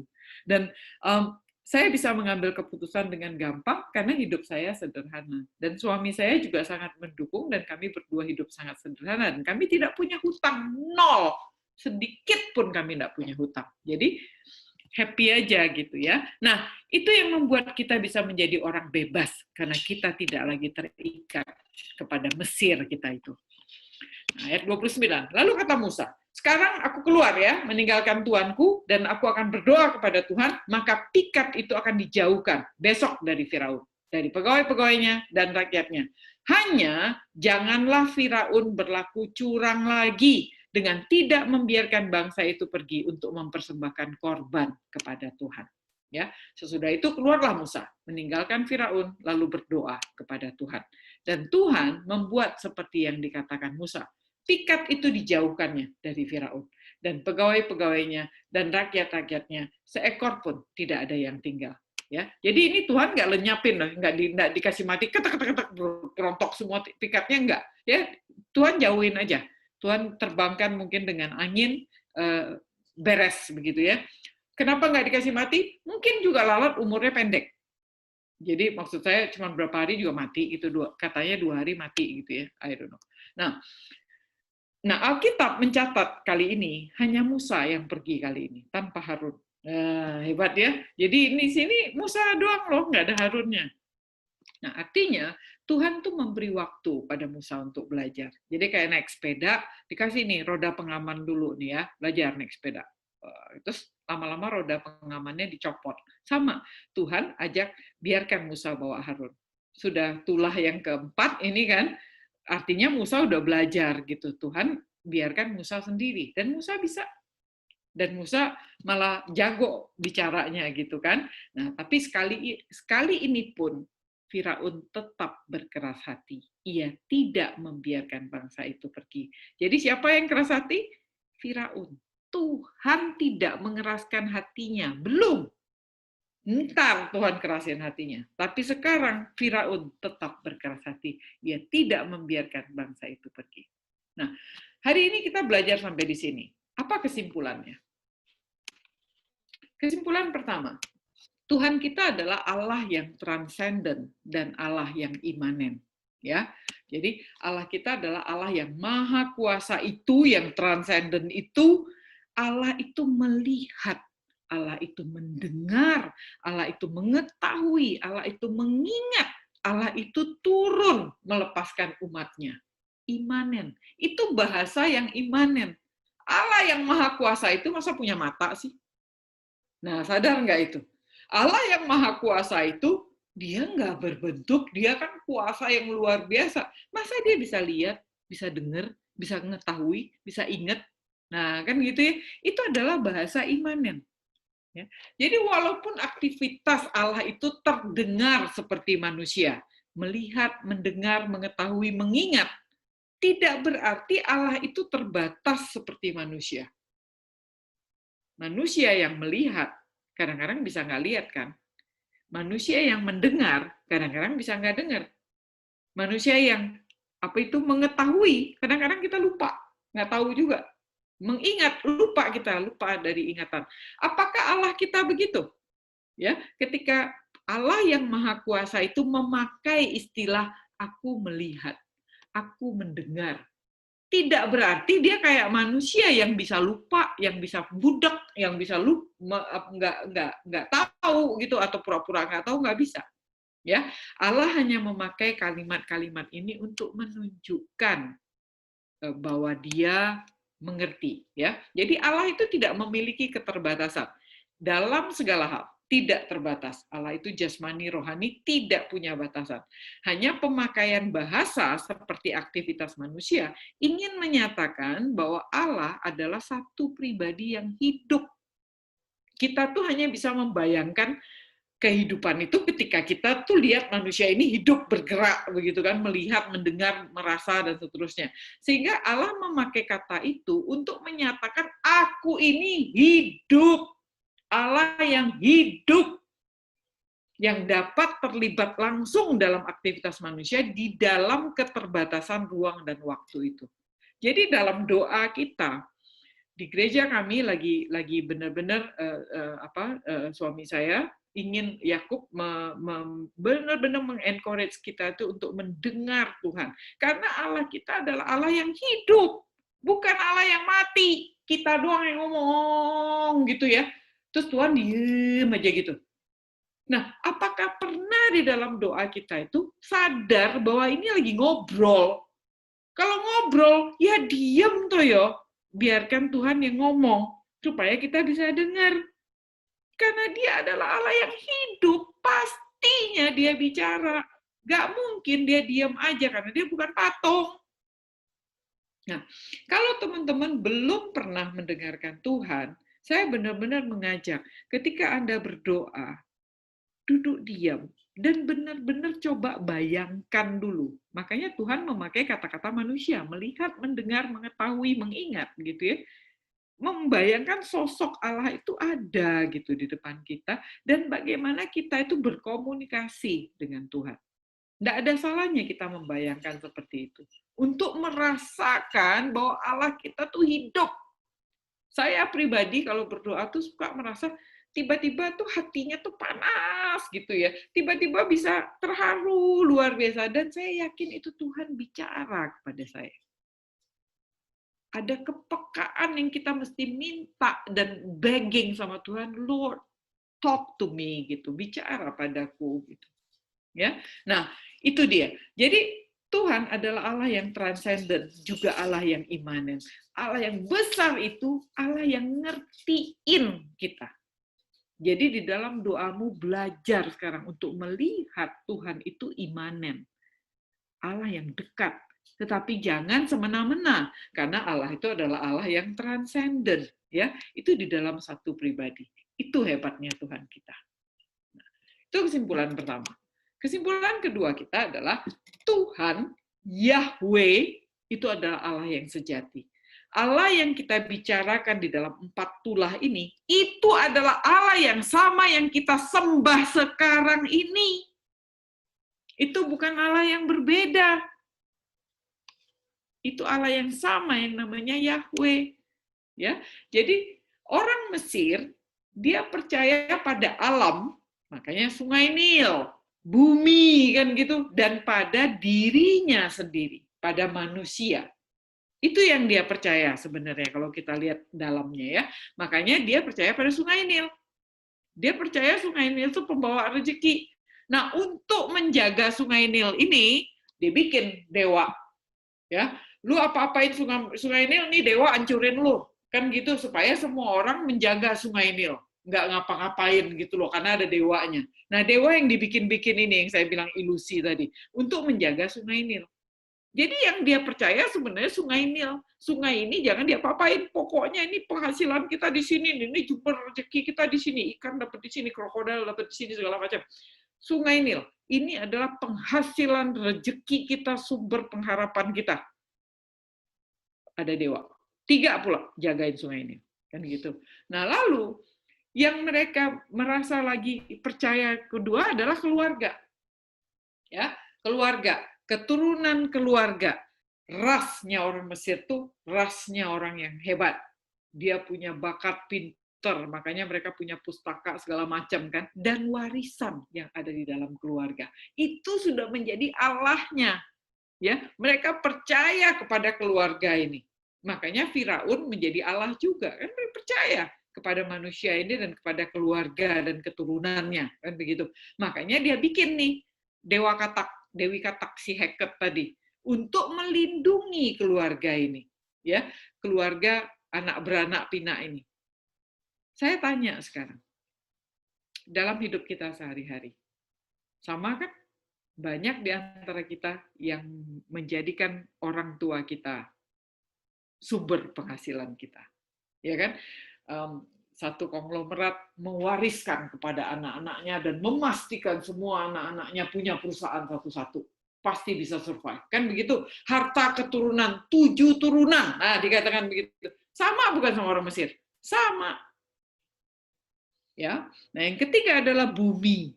hasil tanah, eksploitasi alam. Banyak orang usaha, batu bara lah, penebangan hutan lah, yang sebenarnya bukan punya dia, tetapi dia menaruh pengharapannya, beli HPH, cari minyak, cari batu bara, digali terus dibiarin dikosongin. Bodoh amat kan gitu. Nah, orang Mesir itu juga mengharapkan dari hasil bumi. Banyak orang Indonesia jadi konglomerat karena mereka merampok bumi sebenarnya.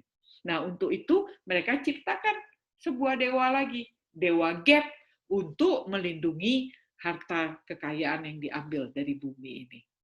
Nah, dan yang keempat adalah matahari dan lebah itu tadi. Banyak orang mendewakan pekerjaannya, seolah-olah pekerjaannya itu menjadi hidupnya, Allahnya, dan mereka membanggakan kerja kerasnya. Gua seorang pekerja yang luar biasa, kerja dari pagi sampai malam, itu bangga gitu.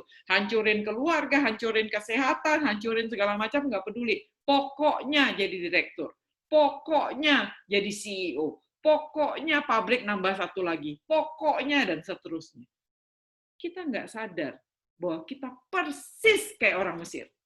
Mengandalkan sungai Nil, mengandalkan keturunan, keluarga, mengandalkan bumi, mengandalkan matahari dan lebah, pekerjaan dan kerja keras kita.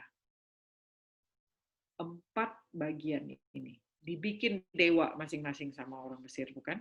Dan semuanya itu dia. Allah-Allah orang Mesir itu adalah pelindung alam dan manusia. Jadi orang Mesir membuat Allah-Allah untuk melindungi kekayaannya ini kan, semua kekayaannya ini ya, baik alam ataupun manusia, dan Tuhan Yahweh kita secara aktif konfrontasi ketergantungan terhadap Allah-Allah ini. Tuhan konfront ya, dan Tuhan menunjukkan kuasanya dan hancurkan semua pelindung. Ya, dibunuh mati semua, dihancurkan sampai betul-betul ditunjukkan nggak ada Allah yang lain kecuali Allah Yahweh. Ya, kita baru belajar 4. We will come soon dengan 6 yang lain. Tapi semua Allah ini akan dihancurkan sama Tuhan untuk menunjukkan hanya ada satu Allah yang sejati, Allah Tuhan kita, yaitu Allah Yahweh. Ya. Nah, kesimpulan yang terakhir, kesimpulan yang ketiga. Tujuan utama hidup umat kita dipanggil, dilepaskan dari perbudakan adalah untuk beribadah kepada Tuhan. Ya, itu yang Tuhan terus-menerus sampaikan pesannya. Berikan, biarkan umatku pergi dari perbudakan Mesir itu, dari sungai Nil, dari bumi, dari keluarga, dari pekerjaan dan kerja keras. Yang Tuhan mau bilang, bukan? Untuk apa kita keluar dari situ? Untuk beribadah pada Tuhan. Apakah kita bisa mempertanggungjawabkan pekerjaan kita di mata Tuhan? Bahwa Tuhan oke dengan pekerjaan kita.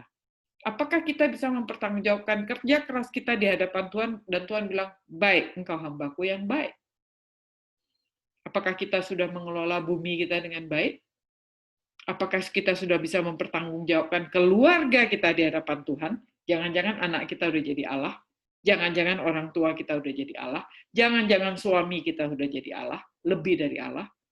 Dan apakah kita bisa melepaskan sungai Nil kita, pengharapan hidup kita, di mana kita bergantung dan mendapatkan semua rezeki kita, sumber rezeki kita kepada Tuhan? Ya, nah ingat teman-teman, ketika tujuan kita ini adalah beribadah kepada Tuhan, iblis akan melakukan segala macam upaya untuk encerin ibadah itu, diencerkan kita, ya, mengencerkan ibadah umat Tuhan.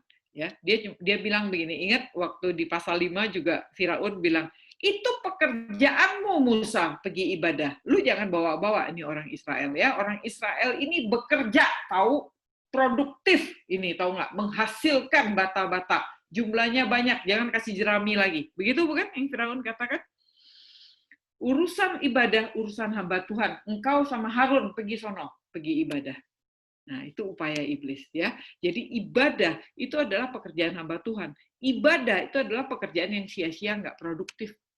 Dan kalaupun mau dilakukan, ya, kalaupun mau dilakukan, ibadah itu cari yang cepat, cari yang dekat, cari yang hemat, Sebentar aja, selesai. Baca saat teduh, 5 menit, kelar. Apa yang dibaca tadi pagi? Tahu. Doa, ya terima kasih Tuhan, amin. Selesai. Ya. Nah, iblis itu mengikat orang dalam kenyamanan. Ya, sehingga kita tidak bisa beribadah dan bahkan melupakan ada yang namanya ibadah. Saya yakin ya, after COVID nih misalnya, kita kembali lagi. Saya yakin 50% jemaat gereja hilang. Karena orang nggak akan lagi ke gereja. Karena semua mencari, ya udah online aja, gampang kok, kan gitu ya. Dan lebih mudah. Kita bisa ibadah kapan saja kok. Dan nggak peduli, nggak usah komunal lagi, nggak apa-apa. Kan. Nah ini mengerikan. Apa yang akan terjadi setelah kita selesai pandemi ini, kalau pandemi ini selesai? Orang akan terikat dalam kenyamanan, sehingga tidak bisa beribadah, dan melupakan ibadah. Itu yang terjadi sama orang Israel. Nah itu yang saya ingatkan kembali teman-teman. Jangan gaya hidupmu membuat engkau melupakan Tuhan. Dan engkau harus membayar harga yang begitu mahal untuk mempertahankan gaya hidupmu itu, sehingga engkau tidak bisa lagi ngapa-ngapain. Ya, dari pagi sampai malam, ya itu aja kerjanya. Banyak teman-teman saya, kemarin ada satu teman, WhatsApp saya bilang begini, Bu, mau bantu nggak ada teman kita yang kekurangan uang karena anaknya mesti sekolah di sekolah swasta? Saya bilang ya, kenapa sih kita mesti ngotot kan gitu ya? Karena kalau sekolah ini kan sekarang katanya sulitnya memang didahulukan anak-anak yang usianya udah lebih tua gitu ya. Saya bilang coba berempati, coba kalau anak lo yang tua. Terus pemerintah bilang, enggak, untung-untungan aja. Gimana rasanya coba? Asas keadilan yang diambil sama pemerintah sekarang ini adalah mendahulukan anak-anak yang tua untuk sekolah. Yo wes toh, kalau anak kita memang kecil dan kemudian dipaksa sekolah juga, ada saatnya mungkin dikasih main lah setahun ini. Mamanya harus homeschooling atau bagaimana gitu. Tunggulah tanggal mainnya tahun depan untuk sekolah lagi. Itu menurut saya tindakan yang paling bijaksana. Tapi yang terjadi adalah kengototan kan. Karena nggak mau, malu. Jangan begini, begono. Akhirnya cari sekolah swasta. Sekolah swasta nggak dapat, pokoknya upaya supaya bisa sekolah swasta. Akhirnya pinjam uang kanan kiri hanya untuk belain. Bagaimana, kenapa anak tidak diberikan pengertian? Mamanya juga harus korban sedikit lah. Homeschooling contohnya, ngajarin anaknya. Dan percaya bagaimana kita bisa hadapi ini bersama-sama dengan lebih bijak. Tetapi kita tidak mau mengurangi gaya hidup kita. Itu yang terjadi. Sehingga karena gampang untuk pinjam uang, gampang untuk nyicil, gampang, seolah-olah gampang gitu. Dan itu, tahu nggak, itu akan menjadi jerat. Dan kita akan terjerat terus-menerus dalam kenyamanan yang membuat hidup kita susah. Ya, jadi saya rasa itu yang kita bisa simpulkan malam ini. Ada 3 kesimpulan. Pertama, ingat ya bahwa Allah kita adalah Allah yang transenden, juga Allah yang imanen. Allah yang sudah menjadi manusia itu begitu dekat dan dia mengerti kita. Yang kedua adalah Allah satu-satunya. Ya, yang kita sudah belajar bahwa Allah ini sudah mengalahkan 4 series Allahnya Mesir. Jadi bukan 4 biji ya, karena ada sungai Nil, Allahnya banyak. Semua dihancurkan sama Tuhan. Dan yang ketiga, kita mesti tahu, iblis itu menjebak kita di dalam kenyamanan, menyamarkan mujizat Tuhan. Segala upaya dilakukan untuk apa? Untuk umat tidak beribadah dan melupakan ibadah. Jadi, apakah kita sadar tidak sadar, mungkin kita sudah terjebak di dalam hal ini. Nah, itu yang saya ingatkan malam ini. Tuhan titipkan pesan ini. Untuk kita ingat kembali, apa yang sudah kita lakukan dalam hidup. Apakah betul Tuhan itu adalah Tuhan yang kita bisa rasakan imanen, dekat kepada kita. Apakah betul bahwa Allah itu adalah Allah satu-satunya dalam hidup kita. Dan apakah betul kita berupaya keras untuk beribadah kepada Tuhan, melepaskan diri dari segala perbudakan kita, segala kenyamanan kita, dipanggil untuk beribadah. Apakah kita mau untuk itu? Mari kita tundukkan kepala, kita masuk di dalam doa. Kami bersyukur Tuhan bahwa kami diingatkan kembali pada malam ini bahwa Engkau adalah Allah kami satu-satunya. Ketika mulut kami berucap bahwa Engkau adalah Allah kami satu-satunya, kami juga mau menyatakan Tuhan, hati kami juga bersorak dan menyatakan bahwa Engkau adalah Allah kami satu-satunya. Allah Tuhan Yahweh, yang adalah Allah yang sama yang disembah oleh Musa dan umat Israel, juga adalah Allah kami. Allah yang gagah perkasa, yang menghancurkan semua Allah-Allah lain, yang menipu kami, yang menjerat kami. Kami tahu Engkau adalah Allah yang paling hebat itu, Allah satu-satunya dalam hidup kami. Allah Bapa di surga, di malam ini kami juga mau mereview kembali dan dengan secara jujur membuka dalam diri kami, Tuhan, untuk Engkau selidiki dan Engkau tilik. Engkau bekerjalah di dalam setiap anak-Mu yang mendengarkan pada malam ini, untuk melihat kembali dan mau membuang semua Allah yang lain dengan sadar. Kami takut akan tulah Tuhan. Kami takut akan tangan Tuhan yang kuat yang diacungkan kepada kami. Lebih baik kami dengan sukarela buang Allah-Allah itu sebelum Tuhan bertindak. Dan kami mau ya Tuhan. Tuhan bukakan kami, Tuhan pekakan kami, untuk mungkin ada yang kami tidak sadar, Tuhan sadarkan. Ada yang kami masih simpan. Mungkin itu datang dari nenek moyang. Mungkin itu datang dari teman. Dengan segala macam motivasi yang kami tidak sadar, itu telah menjadi Allah kami. Mungkin itu adalah slip gaji yang kami bergantung selama ini kepada pekerjaan kami. Kami lebih percaya kepada slip gaji daripada kepercayaan pada Tuhan. Ampuni kami Tuhan. Mungkin kami berasal dari keluarga yang kaya, yang kami lebih mengandalkan harta kekayaan orang tua kami daripada Tuhan. Ampuni kami Tuhan. Kami mau bertobat. Kami mau melepaskan semua Allah-Allah itu. Mereka bukan lagi Allah. Dan kami hanya mau memegang Engkau sebagai Allah yang berkuasa atas hidup kami.